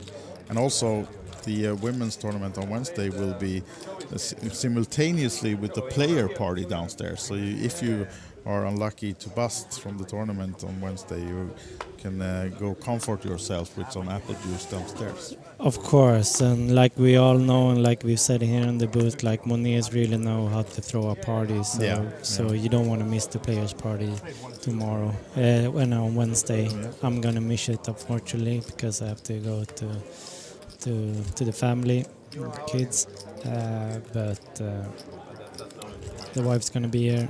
So you'll take turns then? Yeah. You go home and take care of the kids, and she comes here and wins the ladies event. Yeah, hopefully she wins the ladies event, and she's obviously going to the player parties. So she's not gonna miss that. And also tonight there's also the satellite for the 3K tomorrow. Oh yeah, that's true. Yeah. So everybody who thinks 3K is a bit juicy for the buy-in, you have the satellite tonight. I think it is 9 o'clock or 10 or something. 10 o'clock, yeah. So 10 in o'clock. 4 minutes actually. Starting. Yeah. So if you're watching this from the hotel room, or if you're in a nearby apartment maybe, or still have the chance, because the late reg of course is open for a few levels as well. So yeah, that get one into the 3K. I know several that are gonna jump in that one, because that could be a really nice tournament, I think. Yeah, the 3K you will probably get the chance to play together with the legends as well. All of them are supposed to enter. Juha and Michael and Scotty and Mounir himself, of course. And Ranno Sootla surely also entering the 3K tomorrow. And of course we have a lot of other stars in the local scene. Oh wow, here's going to have a clash on Texas Hold'em. We have Michael the Grinder with the jacks on hijack, and Jonas with aces. This might be the first all-in and call pre-flop for in the Hold'em so far, because surely Mr. Mizrachi is not just calling this one. I don't think he will, because of course playing 6 or 7-handed Hold'em, jacks are really strong. And here's the race, and then Jonas will try to look unhappy for a while. It's like troubled. How much is that? What is that? Yeah. It's like, should I really call this? And then, oops! All of a sudden, he's all in. No, just calling. Yeah, just calling. It's the nice sky play. his hand. Yeah, because the pot ratio is quite small here, so he can do. He's never gonna fold aces anyway. This whatever the board is, so. Let's see if the king saves Mizrachi, or if he just splashes it in the rest of it here. No club in his hand. If he would have had the jack of clubs, then the money would already be in, but I don't see him. Okay, so now with the small bet, maybe he saves 1400 then, because now Jonas is gonna get some more money in this. Racing to... No, he just calls. All right. Yeah. With Mizrachi just having 14 behind. That's not the card that Jonas wanted to see. No. He'll be happy when he sees, but he thinks he didn't want to see it, but now... He doesn't want to see it, but he can't fold there. It's like... No. He really doesn't want to see it. That's why he haven't called yet, and he's like, fuck. But yeah, lucky for him that Mizrachi only had 1400, because if he would have like 4K behind and push all in, it's maybe he's not calling with the aces, but now of course calls it off and sees the good news that he's well ahead still. And the aces hold up. Yeah, well, they're running twice, yeah. Okay, yeah, they're doing okay, but no jack, so no help. I don't know what we're doing now. We're switching them, but it doesn't help. How many times you switch those around? There's no jack. 6. They're trying to make a 6 board. Yeah. You're going to have to do more if you want to find that jack, but not to be. And the grinder is not out, but he's lost his chip, so he has to make a rebuy, because this is a cash game, of course. It's not a tournament that you're watching. If by any chance you just tuned in, this is a 25-50 Euro blinds cash game from No Filter Poker. So the grinder Mizrachi just lost his first bullet and rebought for what I think is 5K. Yeah, well, not much to do there. Like we said earlier, they're not pretty deep. They're not so deep, so it's... Yeah, played itself. I mean, it's like since you said, it's once they're 3-betted pre-flop, and then you have half your stack in already on the flop. So Yeah, and obviously the grinder was hoping Jonas had like ace queen or maybe put extra pressure on queens there. yeah. And also Jonas wasn't really happy about the second king on the turn there. No, probably a little bit of a scare inside of him there, thinking like, oh my God, don't say he has king 6 and now he got there. But yeah, it was not the case. Yeah, so he's pretty happy to see jacks there. Yeah. Yeah, nice spot for Jonas as we are about to get a dealer change and we're on to the next hand. But Jonas hasn't played too many hands, but not least well in the green. I think he's at least doubled his buy-in so far. Yeah, so now he put a smile on the face and everything. You know, it can change a lot. Yeah. One pot and it's all good again. You know? Exactly. That's the beauty of this game. And another raise from Mizrachi makes it 200 to go with the King Queen this time, or actually 175. Yeah, and Jonas have the pocket 7. Obviously, he's gonna see a flop here. I don't think he want to raise here because Micah has too little behind and he can get squeezed off. Well, he actually 3-betted. It's a pretty risky play because he can get squeezed off his hand here if some other player pick up a monster.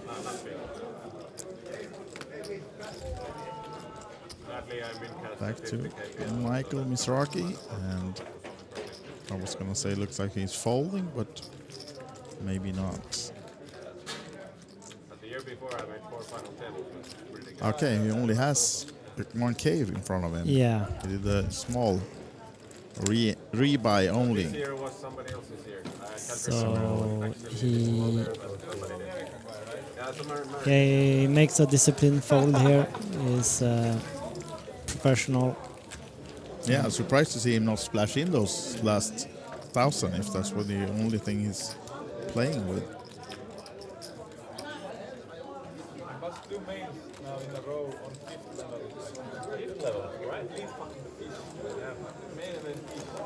So now we're playing 4 cards PLO, and in the start we got a fold and fold, and we have Ranno picking up aces. Double suited, the ace, ace, queen 4 with the clubs and diamonds. We have no action, so he's gonna raise and take it.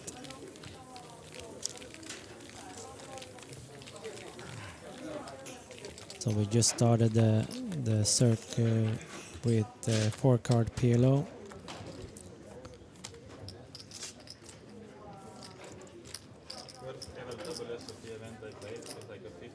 So we'll see if Mounir is coming back or if he's just left the stack there and played the main event. I think he's maybe jumped into the main event because he said when he sat down that his seat is open if anyone wants it. So he's just sitting down to fill the table more or less because he was going to the main. But I don't think there is someone in line right now, so his chips are there, but he might step out as soon as someone else wants to join this game. So you have the chance, Mille. Yeah. Rack up some 5 or 10K and get in the mix. That would be crazy. Or you just go in and play Mounir stack. Yeah, exactly. He doesn't have to know anything. Yeah, no, exactly. But then we get the inside. You can still wear your headset and do commentary live instead. Well, Emil picks up here a wrap. Yeah. And backdoor flush, and Michael with the top pair, and much more right now. He's shipping it in, and we're gonna see him all in here. Yeah. We are getting ready Michael in pretty bad shape, even though he has the top pair. Yeah. Satellite Have to knock a lot of cards. Yeah, a lot of but, cards to fade. That's So tomorrow, there's backdoor flush. 3,000 euro See Nordic the hands Golden. again. There we have the flush for And Emil, today, yes. at 10 o'clock, in 25 minutes, we are starting a satellite. No help for Mr. Mizrachi. His second buy-in is gone. I think it was a small We one. have And I think maybe he says that's it. 3,000 euro tickets guaranteed. Go to the satellite, Ranno So says. once again, Yeah, he can go play a satellite to the 3K. I think he needs it. It's all about money management, right? It is. It is. No, jokes aside, I think he'll skip the rest of the day poker-wise and maybe just go get some rest, because it's been a few tough couple of days on these guys. They're playing all day, party all night. Yeah, they're pretty crazy. This gang. Yeah. And of course he has his son with him here as well, so probably off to take a nice late dinner with him perhaps, and some friends. So really fun to see. Paul Mizrachi just turned 21, so he's barely been inside casinos before, since that's the legal age in the US. Although there are some casinos in Florida where they live that you actually can get in if you're 18, but you're not allowed to play, I think. But yeah, at least inside casinos for a few, almost first time, and played a lot of tournaments, Paul, as well, and he knocked his father out of the Legends game. Yeah, I saw the highlight, and he actually loves playing tournaments. I spoke to him quite a bit, and he really enjoys playing tournaments. And then 6 of diamonds. Yeah, we can't see Juha's hand there, but we can see that Ranno has double 7, so he blocks straight. And obviously has the 2 pair with top 2, yeah. Juha folding. Okay, so nothing fun is in his hand, and I think we see Mounir in the background. Is he about to come back to the table, or maybe collect his chips and let someone else sit in that seat? We'll see about that. But we have one open seat since Michael Mizrachi just left the table as well. Yeah. Yeah, obviously we're gonna see if there's someone else jumping in soon. But we're still on a 4-card PLO.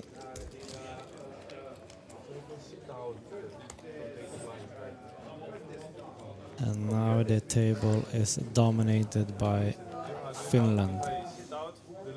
There's only one Swedish poor Emil left here for now.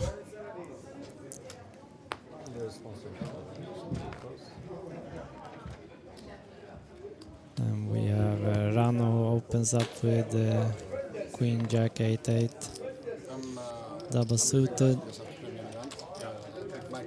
Mounir back to... No, Mounir is leaving. He's playing in the main event. Yeah.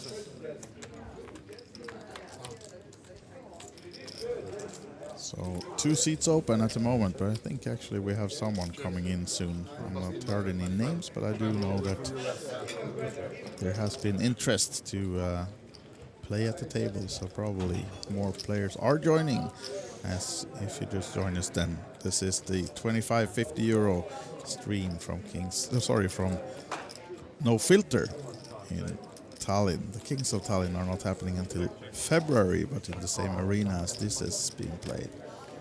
And Queen for Ranno is good enough to take the small pot. Check down to the river. Both having a queen, but the kicker, of course, for Ranno. Queen Jack takes it. Not much going on that flop. Well, that board texture. Yeah.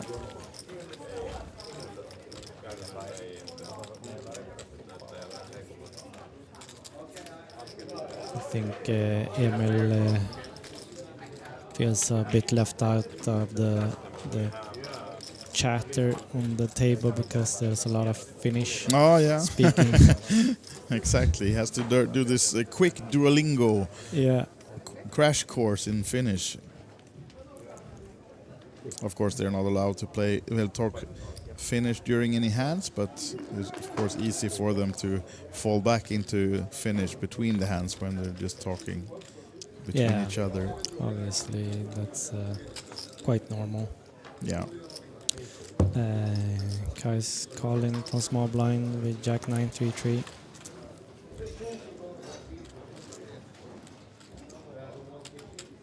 Jukka doesn't have a lot on this flop texture. No. And the smallest pot of the night goes to Kai Linna. Yeah. So Ranno went to the bathroom or something. So we're just 500 right at the moment. Yeah. And 4-card PLO. Still 2 more hands. Yeah. Yeah, should be.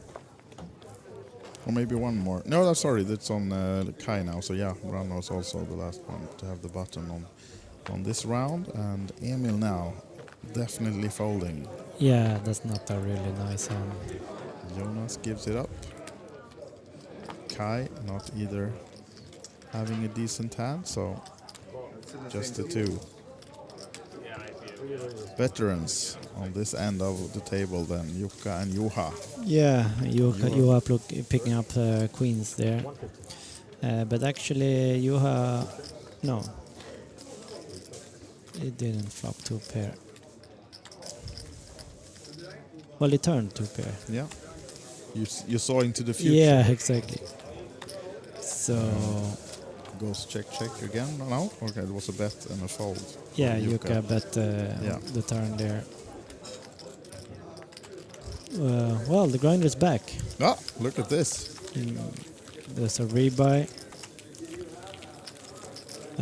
for, I can't see, but I'm guessing 5 or... Yeah, we'll see. Yeah, I think he sat down with 5 here now.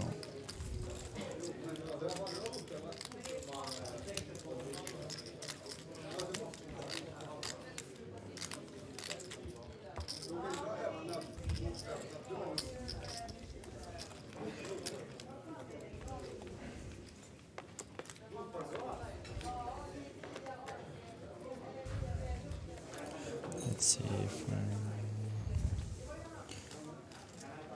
well, now we're on to 5-handed PLO, or 5-card PLO. So round fold to Jukka with Queen 10, 8, 7, 3 spades. Clubs and spades, what about yeah. Not the worst of hands when 5-card for Yeah, it's gonna the defend grinder. the big blind. Yeah, it's gonna defend. Yeah. But neither player had an ace, right? Yeah. No. And did the grinder sit down with only 1K now? Was doing the short stack poker. I'm not sure if the I think graphics right. Yeah. If they are, he just has 1K in front of him. And in the background, you can see Teresa Nusiainen entering the stage, the main tournament director and the planner of all this event when it comes to the tournaments and setup, together with Mounir, of course. But she's doing all the hard work with her team, dealers and floor staff and everything. Of course, it's a huge machine around a big event like this one for 5 days as well. Yeah. Or 6 days even that we are doing this. I think the graphic is wrong with yeah. No, it's correct. Okay, yeah, he had more. Yeah, I saw the white chips and the white chips here is. Or he added chips during the hand. Yeah, exactly. Picked them up. And when he got the straight on the river as well, but yeah. No, he didn't. Sorry, it's Jukka who has the straight with the 10-8. No, so he's bluffing here with absolutely nothing. No he has hearts. 0 hearts as well in his hand. So brave bluff, but might work. Yeah, because of course it's the many champ. hands beating Jukka's little straight here. So 6K now for 6.3 even for Michael Mizrachi, coming back for a 3rd bullet on this table. And now just one seat open then. We are doing a 7 max, kilo 4 and 5, and Hold'em. Round of each 3. What time is the main event tomorrow? Like Noon, Ranno. If you heard it back home as well, now Ranno just asked the table, what time is the main event? Day 2 tomorrow, starts at noon local time. And as we said, the late reg is open for, I think it's 4 more levels, but till around 2:20 local time when the first break is over. That's where you can no longer enter the 1,100 euro main event for No Filter with 100,000 euros guaranteed for the winner. So Yeah, it will that's be really rather nice. top heavy, the price structure. Yeah, If no deal is made, it's going to be a lot to play for in the heads up, between second prize maybe being some 20k ish, and then the first is 100. So it will be a big heads up, maybe. But supposedly there will be some deals being made maybe on the final table when you have so much to.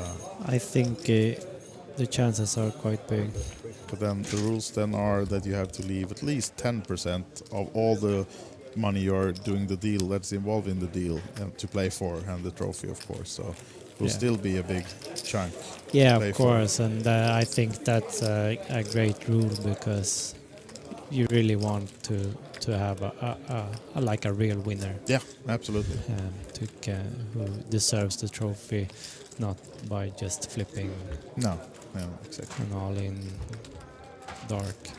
No, that's not how we want it. We want every tournament to be played till the end. Yeah, and I love it because obviously, like most guys here, they're really competitive and they want to win the trophy. They want to earn the trophy. It's like that's why we play. It's for the trophies. Obviously, it's for the money also, but the trophies is like money comes and goes, but the trophy stays. Yeah, for sure.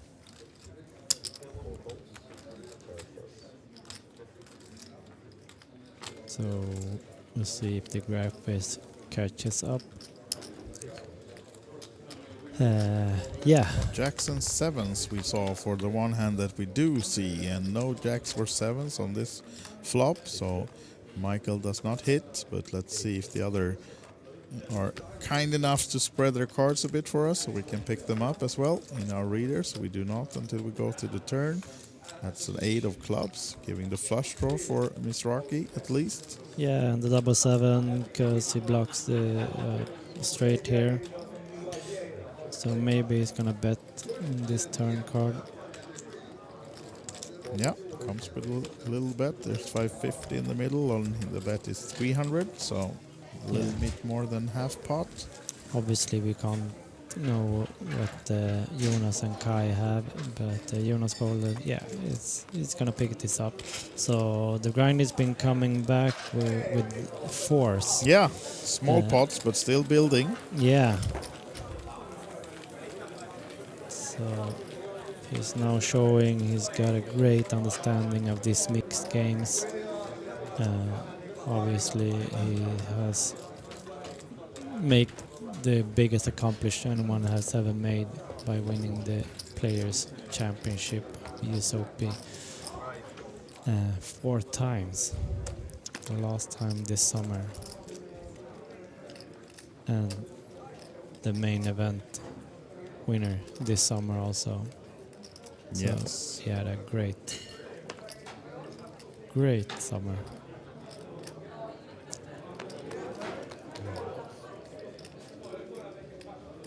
So we'll see if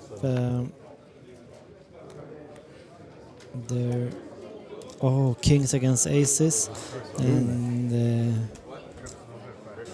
Juha opens up with the king 10 8, and Juha 3-bet with ace king 10 5 with the nut flush draw also. Juha calls, and we're gonna see a flop. Oh, that's a really dry flop texture. Obviously, we're gonna see at least one more barrel here. and Jukka is not going to fold this. No, unfortunate spot, but of course it's being 5 cards, so you do know that you need to stay ahead. You might need some board texture as well. Wow, he folded. That's wow. He really felt something was off there. Yeah. Juha betted pot there, so Jukka opened and Juha 3-betted, and the flop comes 9 high, and so we have a new player arriving as well now then in seat number 7. yes, It's one that I don't recognize by just the... he's finished, right? I think he is, yeah. I saw him on the PLO cash games. Akseli Hosia should be the guy that we are having on the table, also from Finland, as you said. And it's not a name that I'm too familiar with, so I'll have to do the old Hendon mob to see whether he has any tournament scores by his name. Yeah. Well, I don't know him either. The only thing I saw him on the PLO cash game this night. He actually has tournament scores, live earnings of $135,000, so he has some results to his name. Seems to be playing quite a lot of tournaments actually, because the last scores are from this summer WSOP circuit events here in Tallinn. Yeah. And also he has 2 scores from the EPT in August, just a few months ago, when he was 6th in the 10K PLO event for 71,000 euros. Obviously, So, he knows his game. Yeah.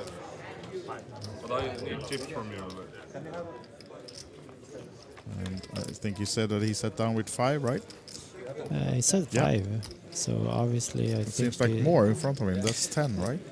well, they are yellow, the chips, and the yellow Oh, are they're 500. 500s, Sorry, yeah. So it is 5,000. That's true. Yeah, and Jukka flopped and not flush here, and nobody else. Well, you had Jukka with that a 8 small high, but flush, yeah, but- that's a really small flush, and he just taking it down on the flop. Yeah. Yeah, you can't do anything with a small flush there. You can't go all the way to the river. It's like it would be suicide. Yeah, absolutely. And as we said, also with 5 cards, there's so a huge chance that someone has a better flush. Yeah. Or at least a blocker on a better flush that they will keep pushing the action and driving you off the pot on the turn instead. Or it would be nuts. This game is very. It shifts a lot from each street. So yeah. You can have like the nuts with draws on the flop, and on the turn you have like nothing. It's like you basically get dead if the wrong card comes. Here we have aces. Aces again. Now it's Mizrachi. Makes it 175 maximum raise, because we're of course playing pot limit when it comes to the PLO rounds. And so far, 3-bet from Axel. He comes at it right away here. Yeah, and Kai picks up a really nice hand. Wow. 9-10, Jack, Queen, King. And he of course knows that Michael's opening light and probably not going over the top, but this time he has aces. So it will be a 4-bet from Mr. Mizrachi, I'm sure. That's why he's here. As you can see, he has no clue what he's doing, but like, just looking my best next. Yeah, that's a 2.3. 4-bet. And Kai thinks, ouch, and actually he's not he's shying not- away, he's here to play. He's here to gamble. Yes. Now we got a game. And actually, Kai, he got a really nice hand Look here. at this now, this is fun. That's like aces 7K killer. in the middle, almost, pre-flop, so... Yeah. And as we said, they don't have so much behind these guys. I mean... Wow. The nut flush for Mizrachi. And the flop straight for Kai. Oh, bad news for him. Michael couldn't be quicker. And actually now, what? I have top pair. I have a inside straight draw. He went with it as well. Wow. Yeah. Okay. So Nice gift. Michael needs to hit another card, yeah? Yeah, exactly. He doesn't have the flush yet. But if I might have said, he does not flush draw. And the inside straight draw, you can see he has 50% equity, a lot of cards to help him. But it's actually Kai who's leading right now. He's not the favorite, but he's leading. And that's the 10. Yeah, the higher straight. Yeah, oh, that's the flush as yeah. well. So, they're running twice, turn and river, okay. That's the queen, doesn't change anything, and that's straight. another straight for. That's the straight for Kai, right? Yeah, the same straight. Yeah, 10-9 still. Didn't change anything. So they're splitting up. Axel's money. Axel's money. Was that the quickest? Maybe Jack. No, he's adding on. He's here to gamble. That we can see that with Ace Jack 9, 8, 5 with Jack of 8 of diamond. Yeah. And well, he had double suited Ace 5 of spades, obviously. But so Mounir's seat was filled in style by another gambler. Yes, for sure. Actually, for sure. As you said, is here to play and reloading. Mizrachi, he's coming with force, like I said earlier. Yeah. Now he's actually about even then. He has 3 buy-ins, but one of them was really small, so I think he's in for about 11 or 12k total. All right. Well, obviously we got a game going now with this new guy. Yeah. It's maybe this little thing we needed to get them, I think. Wake them up a bit here now. A guy is here to not to fold. We'll see if he continues in the same style. Jukka showing some nice way of getting all the cards in the box for the reader. Yeah, that is really helpful. Juha did not behave, so we can't see his hand, and Michael has folded. And Emily is out as well, so over to... I think maybe Axel didn't get cards because he was off the table when the hand was dealt, so okay. He has to wait one more hand until he gets the ships in the middle again. Yeah, At Kai opened, 8 queen 9, 8 5 with queen 9 of clubs. Yeah, and Ranno seems to be calling. No, Ranno 3-betted. We haven't seen his card yet. Hopefully we're gonna see them. Has folded. But they're heads up. Yes. So 1200 in the middle.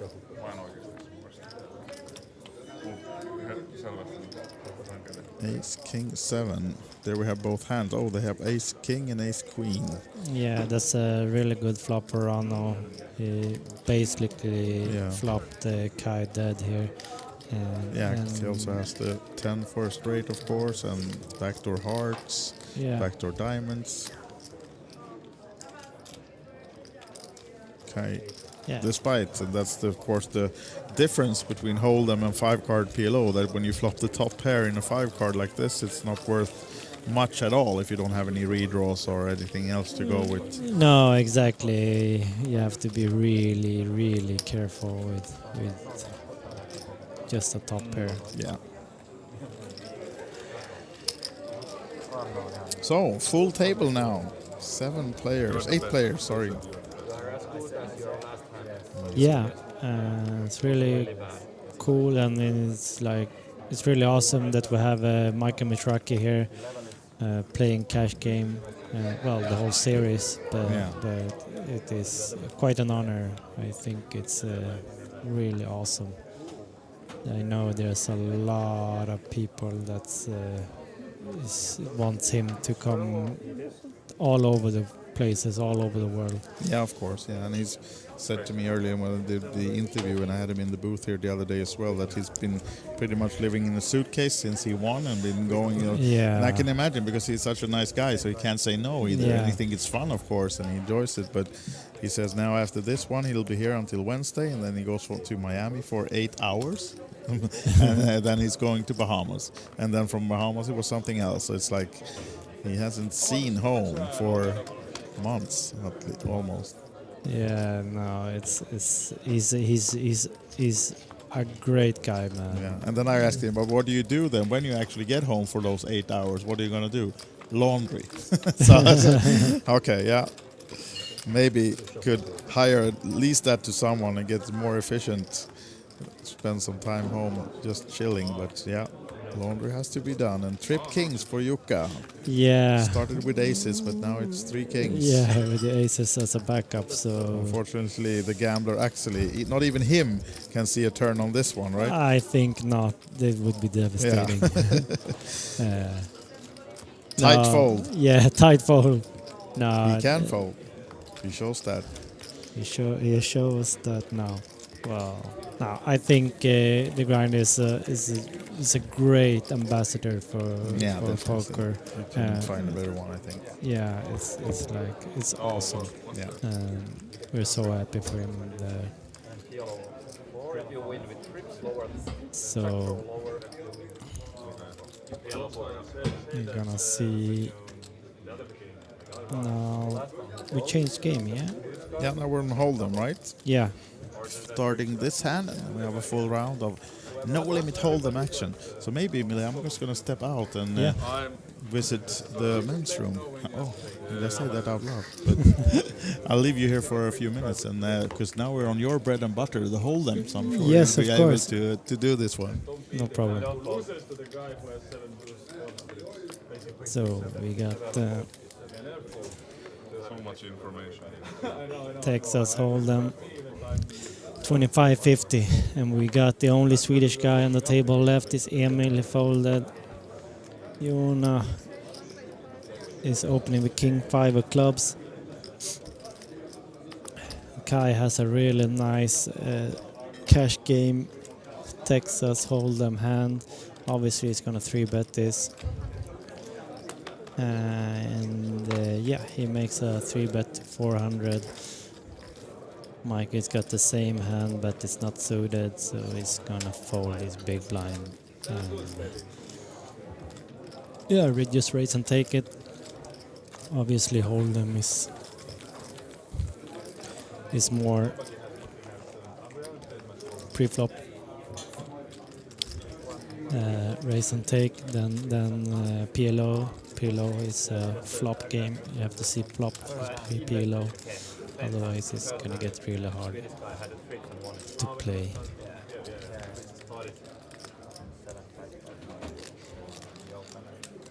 So we're back. Right there, Juha is on the button, and Jona picking up jacks. It's a really nice hand. And still no action. In the main event, they won. You are only Emil. Emil's gonna call here with 9-10 of club. He's from the big blind, so he's gonna defend this big blind. And we're gonna see a flop. King 3-10. Probably is gonna be bet call, 1 street for Emil to evaluate what's happening on turn. That's a bad card for both players because Juna has most aces here, but obviously doesn't want to see that card because Emil is going to defend with all of the aces also. So it's going to go check again, and Jax is going to win this hand. Unless Emil wants to make his hand a bluff.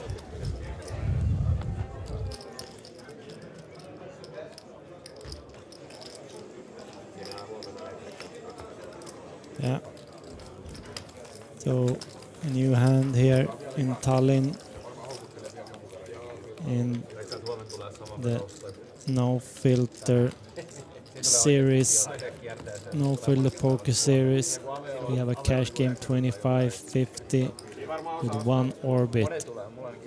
Texas Hold'em, 1 orbit, 5 card PLO, and 1 orbit, 4 card PLO.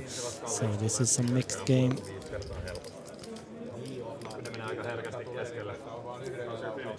And right now we're playing Texas Hold'em.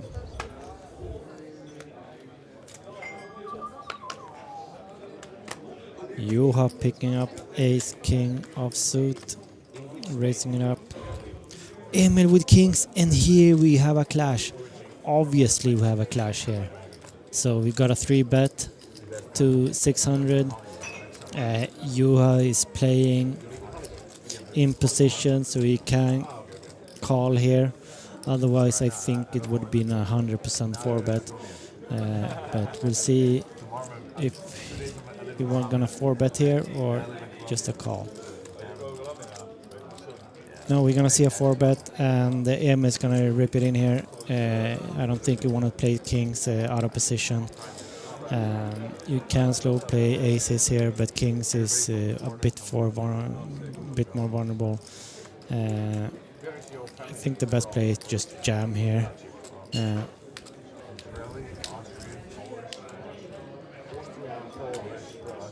No, he's gonna slow play this out of position. Thing is, it can go check to turn here.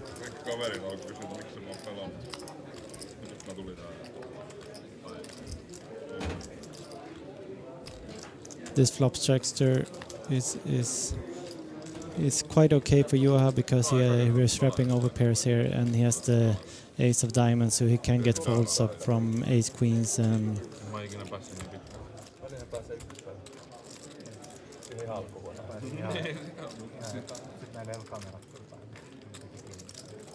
Let's see what it's gonna do. I don't know.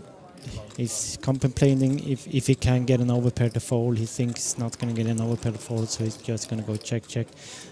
This is the reason why I think Emil should have jammed pre-flop, because we have check. Now Juha can go either way. He can make a small bet here and go check behind the river, or check, and Emil is going to donk this river bet because all the ace highs that Juha has is gonna check it down, so you have to take a stab at it.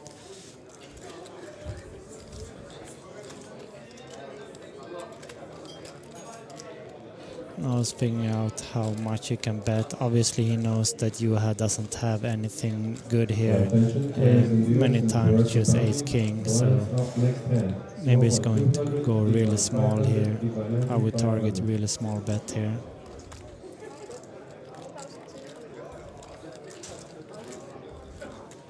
I think it's a bit too much. Juha is like, he's only hoping for another ace king here, but I don't think Emil has ace king here a lot, because I don't think he would just call pre-flop with ace king in that particular spot with his stack.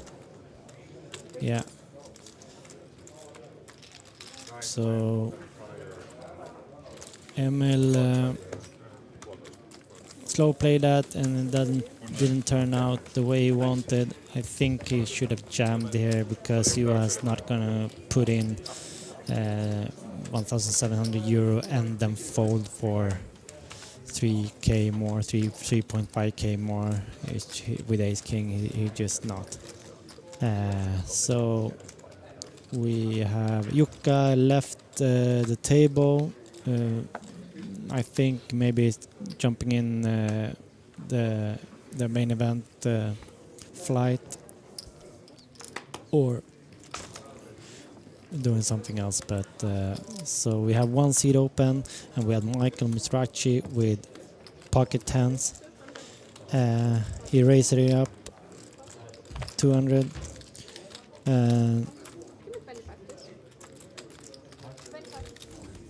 Yeah, no one's calling. He shows his 10 to the table, letting everybody know that he wants to make an image here, that he only plays premium. But I think everybody knows what he's capable of.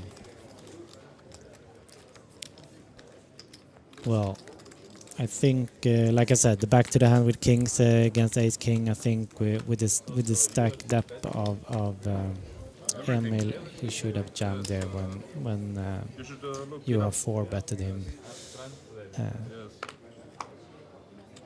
Ranno folding, you are folding. Michael Mizrachi, the grinder, folding. Emil folding. Juna calling, no, raising from the button. Actually with pocket deuces. He's calling, and Kai, I think it's gonna call it. It's pretty cheap. 125. So we have a flop here.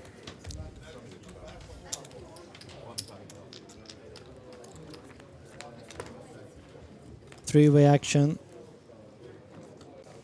Jack 3, Jack 4-3. So Kai flops best. And Jonah, wow, so he had was checked around on the flop, and actually Jonah turned 2-pair and actually turned an open-ender. So we have actually betting, and obviously Kai is going to call 1-3 here. He has top pair. He's complicating if he's gonna raise, I think, but he's never folding this hand. Looks like a raise. So he checked the flop, and now he's raising the turn. The thing is, he's raising blind here because actually has all these kinds of hand. Now we see Jonah like turning 2-pair, and it's actually put Jonah Jonas in a tough spot here. Yeah, now because Jonas is thinking now about, hey guys, I was the one turning 2-pair. Yeah, You're exactly. the guys betting in this one. What's happening here?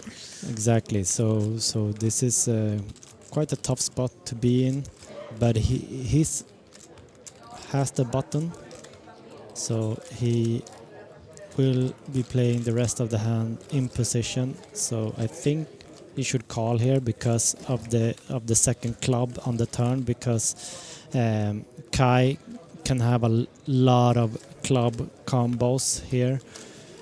Club with gotcha, straight with gotcha. No, he's folding. Let's see if he's gonna show Kai. No, he's not showing. Well, he actually got the best hand to fold, so good for him. Aggression pays off.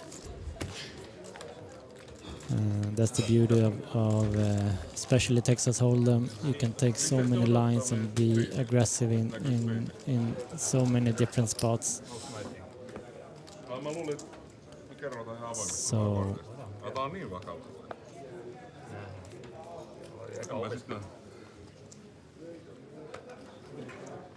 you are folding King 5. Michael's away from the table again. Emil racing with 4-5 off on hijack. It's a pretty loose race. Oh no, he didn't race. Okay, the graphics were off. So it's Jonas who was racing. Okay. Kai called from small blind with A6 and I don't know what happened here. Ranno 3-betted? Yeah, Ranno 3-betted here with Ace-3. So we had Ace-3 suited, squeezed from the big blind. Juha, yesterday from the 5K, Marcus called with aces against Luka. Remember? Yeah. He only called because I told him about one hand that I played against Luka. Really? So we lost 2 hands of Texas Hold'em. Then we're back to PLO. Yeah. We lost Jukka. He left. I think he left to play the main event, but I'm not sure. Oh yeah, maybe that's what he did. It's getting into the late hours of the last flight of day 1 here. Yeah. The main event, the 1100 euro. So it's possible also to enter tomorrow in day 2, but of course if you can, you want to be playing at least a few hours in the day 1, trying to build a stack and not come in on only, I don't know exactly what you start with, how many blinds it will be. But I did play today, but I don't remember the last level. That's nice, right? Yeah. But it's gonna be, I'm gonna just double check it actually. For day 2 tomorrow, we'll start with blind level of 1,000, 2,000, and the average is a little bit more than 100k. So, but the starting stack then is 50k. So Yeah, still just have- one double up and you're on average. Yeah. So Pretty much. that's quite good anyway. We had a big hand with Kings, Juha and Emil when you were away. Okay. Also a 4-bet pot. Emil was on the small blind with Kings and Juha had Ace King.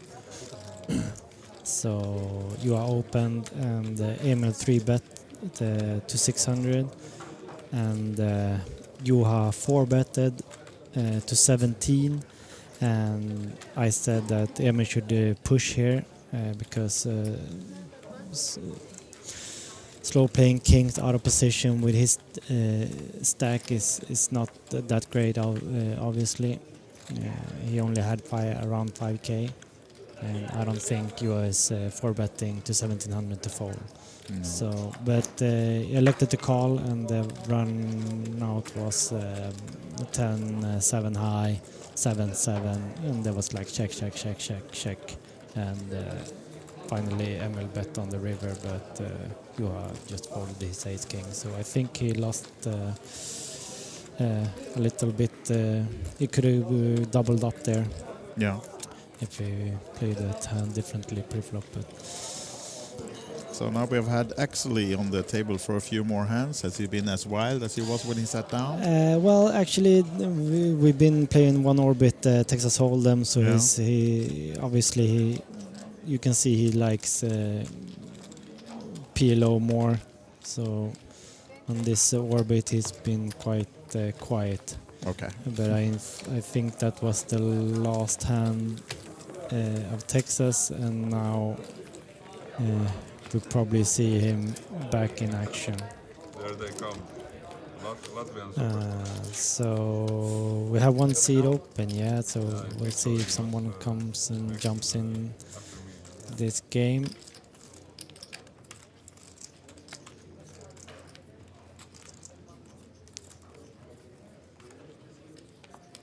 Yeah, exactly. That was the last hand of Texas Hold'em, so now we're back to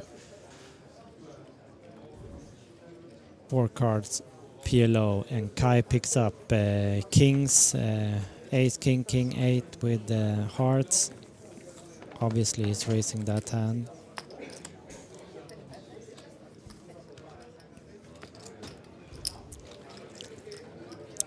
Nobody defends, so he shows the kings.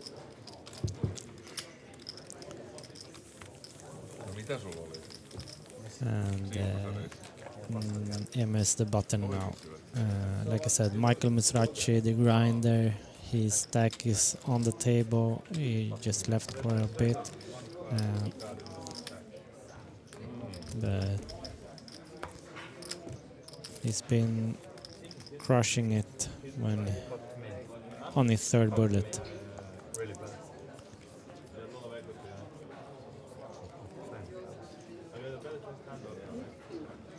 So Kai starts, folds ace-10.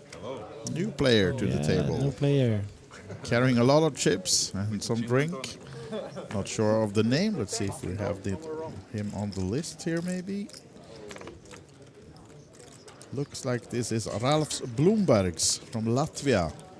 Name I'm not too familiar with. Me neither. I've seen him on the cash game downstairs, but Okay. I don't know anything about him. But let's see if he makes the same entrance as Axley then, just all in first hand. yeah, let's see. He came with a drink, so yeah, might be fresh off the bar and some cash games downstairs maybe. We'll see about that. But we say welcome Ralph to the table. Yes. Not the easiest table he'll ever be playing in a cash game, but no, maybe not the worst either. Because they're, of course, here to have a bit of fun as well, a few of these players. yeah, of course. This is awesome. I would love to. And he did not make the Axley entrance, he's folding the first hand. Yeah, so, exactly. It's like it's mandatory. You have to play the first hand. you have to be all in. The Yeah, first hand, exactly. or you have to leave the table. Jokes aside, decent hand for Juha, and he's open with just... There, it was a raise. I thought it was limped, but no, 175. Actually, of course, now with 4 cards, he's in, but he hasn't learned yet that he has to spread the cards in the box for us to read them. Yeah, exactly. And now he gets told by... Not the everybody's dealer, I not think. that used to play on stream, obviously.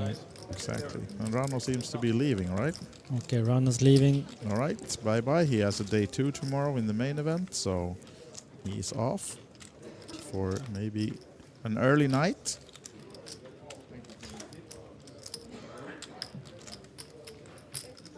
So we got 3 ways to a flop, yeah? Yeah.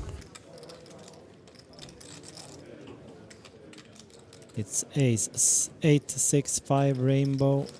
Juha flops a straight. Well, he flops the nuts actually. Obviously, he's not folding this hand. Actually, we still don't see his cards, but he betted 300 US gonna call. He don't want to bloat the pot here.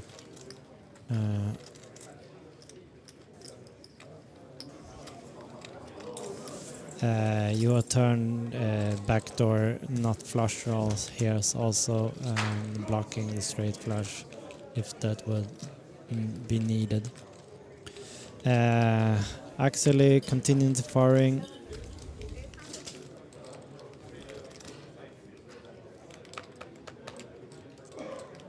They have the same straight. As we can see their cards now. But Juha has the flush draw also.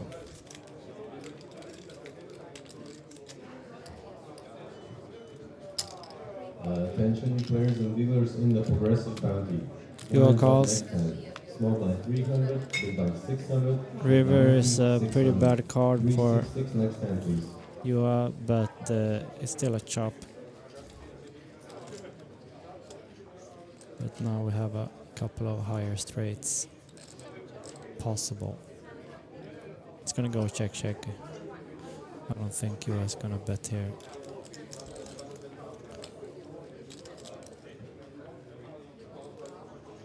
I'm not sure, actually. He might try to have another go at this one because Having a split check to fold, yeah. Yeah, try to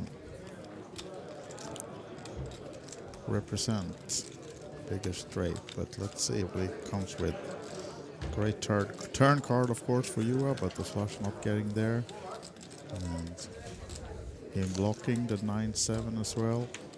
Yeah, and obviously he's thinking that actually never would check a higher straight here, No. so... Does come for a small casual 1200, right? Yeah, he thinks he's ahead, that's just it. Yeah. He's not thinking that actually has a straight here, he's thinking that actually has like Maybe set or 2 or, pair yeah. or 3 pair or something like that. Well, he actually has 2 pair, but he has a straight also. So actually here, even though he has a straight, it's just a bluff catcher.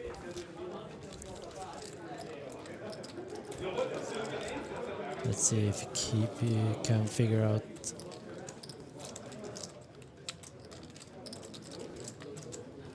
Because Juha is going for value here. And targeting a set or a 2 pair.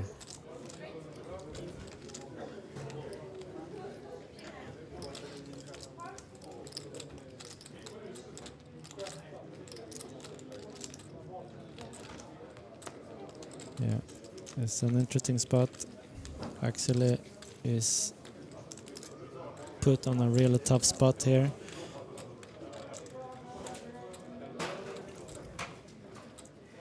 Yeah, and he folds, and Juha takes that down. Oh, you did get away with it. Wow. Yeah. I didn't think he would fold, actually, but it was nice that Juha did actually take another stab at the pot then.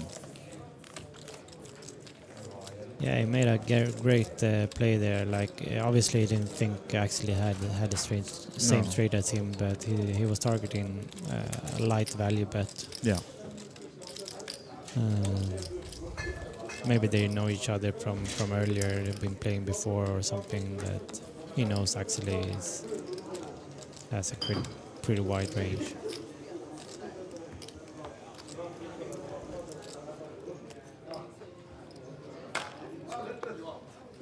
So now we're playing 6-handed at the moment because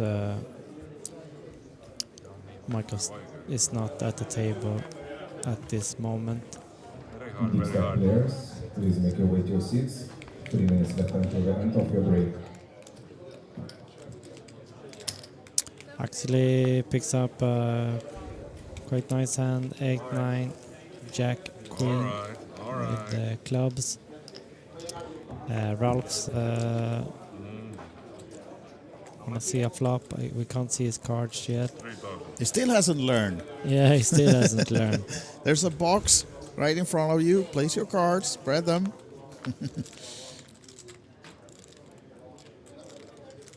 And I think he hasn't gotten the instructions from the dealer properly either. So hopefully they will tell her in her in-ears that, please, Ralphs, we need you to show us your cards. Yeah, it would be a lot easier and more fun for the viewers also, obviously. But we had a small bet here and a call, yeah. Yeah, the flush completes. No, it does, sorry, it does not. It's the 3 of clubs. So we know that actually has 2 pairs. But what does Ralph's has? Ralph's is betting. Now he's getting told that those cards should be here.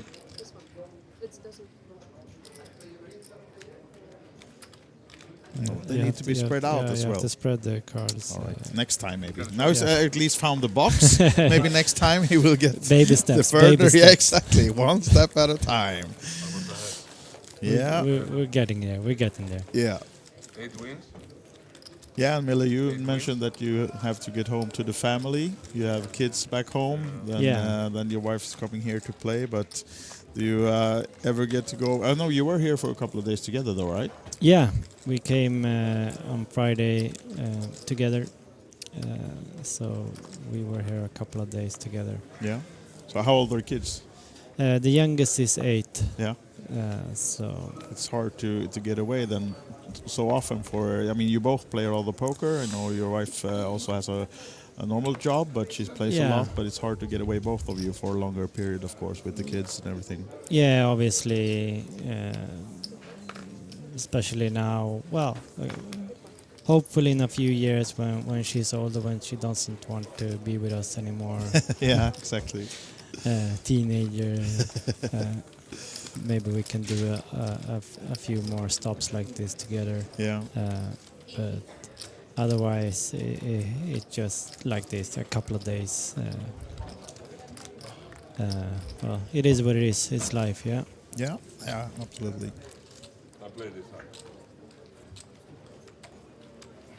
So let's see if Ralph's have figured this out with the I wouldn't bet on it, Yeah. but maybe he can get a bit more further instructions. Yeah. We'll see. We're back to 5-handed PLO. Yeah. So there's a lot of cards to put in that box as well. It's a hard task now for Ralph. But we'll see how he managed. But now it's Kai's hand that's not spread out in the box, so we don't see it. And this one either. Secret mystery hands all over the place. Yeah. Emil's hand we saw, but it was quickly folded. So heads up between 2 mystery ones. Yeah, exactly. You have to spread them out a little bit on the box, because otherwise... I think now Kai is told to do it. And please tell Ralphs as well. Yeah, it's like... Now, Mila, do you think we'll see his hand when we go back to the other view? Or not? What's your guess? I think not. I think not either. Yeah, we were both right.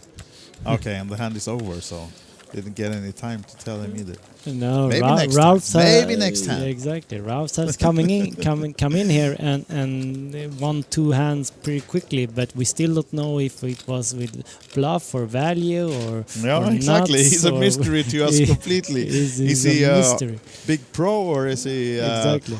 don't know what he's doing? We don't have any clue yet. I do think he knows what he's doing, but yeah, we'll see. Because now we can say that they will play for about 20 more minutes on this table, and they will end the cash game for tonight. So that's what it looks like, the plan right now, that we have some 20 more minutes before we are done with this for today. And then tomorrow is a stream-free day, but there's a lot of poker happening here if you're nearby. And then on Wednesday, stream-wise, we are back on OlyBet Poker with the final day of the main event. We'll see how many tables it will be still in. We're not going to be on the final table when we start the stream, but maybe 2 or 3 tables, and then we'll follow it all till the end on Wednesday. Yeah, that would be awesome. I'm for sure gonna tune in from home. Yeah. It's watch. unfortunate that you're not here because I'm still in the main event. So if I happen to get myself to day 3, we might have a problem. We need more commentators. But we also have, of course, Jason Glatzer on site. He started the comps today, and of course we are happy to have other guests come in as well. But it's been a pleasure having you here today, Miller. Yeah, I'm honored to be here. It's awesome. I love this. This is a great opportunity. I'm happy to be invited here. And look at this. We have Ross. We see his cards. What? Or they just put something there. Yeah, because exactly. It's still folded now. They just we can take any mystery. We just put something. No, he learned it. Just took an orbit. And as you said, we're just joking about it now. It's not so easy. I mean, I played on a few TV tables myself and forgot to do that, even though I'm sitting here now saying to people, come on. So I'm definitely most joking about it. That it's hard to remember to place them there. Obviously. You're in the middle of the game, of course. I mean, whether it's tournament or not, you're still focused on the hands and the action and everything. So it's an extra element to take in when you're playing, that you have to have someone say, place the cards, please. Yeah, for sure. So, I mean, this is high stakes as well. If you maybe for these guys, a few of them, they're not used to playing this high blind levels. No, exactly. This is pretty high so stakes. Yeah. And obviously, it's like maybe in the future when we have better technology, maybe they don't have to place it in the box. Maybe it's just like we don't know yet. I remember when the system was new, then there was like they really had to like place it exactly on the spot for Yeah, exactly. It's getting better and better, of course. Exactly. So here we have Juha flopped the nuts with King Queen on the flop King Queen. Obviously nobody has anything.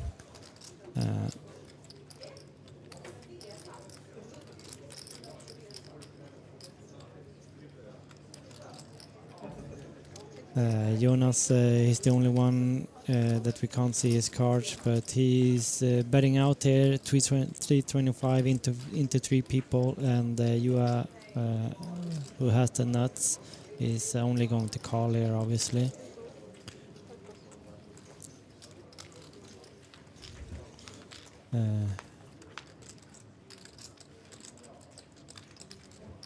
The flop is the river is an ace, and Juha also has an ace, so he improves. So now he's only losing to aces. But as we can't see Jonas' hand here, we don't know what it's got. Oh, he's potting this. So the mystery hand is not revealed. Interesting. No, and they're pretty deep, both of them. Oh, wow. So Juha only folds. Even blocking the aces. He's blocking the aces, obviously, and he also improved to ace king. Exactly. If Jonas has the king queen, the last king queen combo. Just a call in quote marks, but yeah, we'll see if they split it or if Jonas was trying something. because I doubt that he will have a better hand than Juha. But if we get the camera also on Jonas' hand, seems like a split, right? I think it's. So Juha got bad beaten then. He already had the king queen. Please change. No, he did win the entire pot. He Okay. won the entire part. So we don't Jonas know was- what, but. No, we don't see the other hand, but we at least know that the ace king full house for Juha was good enough then. Yeah, and maybe the. Oh, there we have it. It was a Oh, total it's stone total, bluff. yeah. 6 high, right? All clubs. Jonas going at it. They've been told now that they're doing the last 30 minutes. He wants to put on a show by bluffing Juha Helppi, but it didn't work out. No, Juha Helppi really have had some good card distribution here. Yeah, he has. Has had.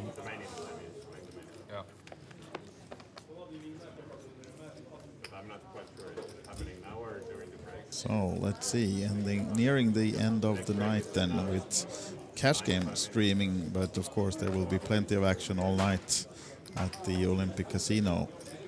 Yes. And Mille, are you planning then to hit the cash games after this one? Are you getting fired up now watching these guys? Yeah, I'm fired up. Yeah, I think I'm going to play some cash game. Going to downstairs and check how the cash games are running. But Do a little bit of table shopping maybe. yeah, it's like I really enjoy the game and like I'm here and I'm here to play. So It's like, and now the wife is home, so you need to bring the bacon. yeah, exactly. So Ralph's, look, we can see Ralph's hand again. yeah, he's not a good improving, one, but- improving. Now yeah. it's Kai that is not showing off the hands. Obviously, Flush completing on the turn. Yeah. and Now we see both hands, and he's blocking the 4. He actually had the knight not straight on the flop, Kai. Yeah, it was a really bad card for him Yeah. on the turn. Ralph. Now Ralph hits the full house on the river, and we're gonna. Not a good run out from Kai. No, really not. And Ralph is gonna bet a small bet here. I think to target a flush here.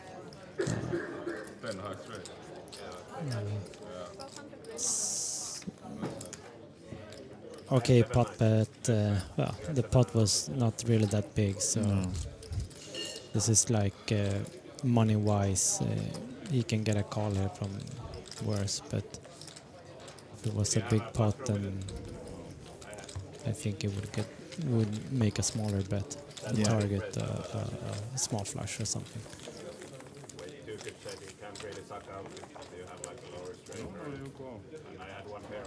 All right, so we're actually going to leave the stream now. They're going to end this game shortly, but the production is ending, so we're saying thank you to everyone watching this cash game. They might be moving downstairs soon and continue this game. You never know if they want to continue play this high stakes, but for the stream from No Filter Poker, this is it from us. And Mille, thank you again for coming in the booth. Yeah, and thanks a lot. Hopefully we get more chances to do this together. And Yes, I would love to, man. yeah. So, from No Filter Poker, go to olybetevents.com if you want to see the full schedule. We're here for a few more days, and Wednesday then next stream, the final day of the big main event with 100,000 euros up top guaranteed. Bye for now, and good night from Mille and Wise Guy in Tallinn. Yeah, good night.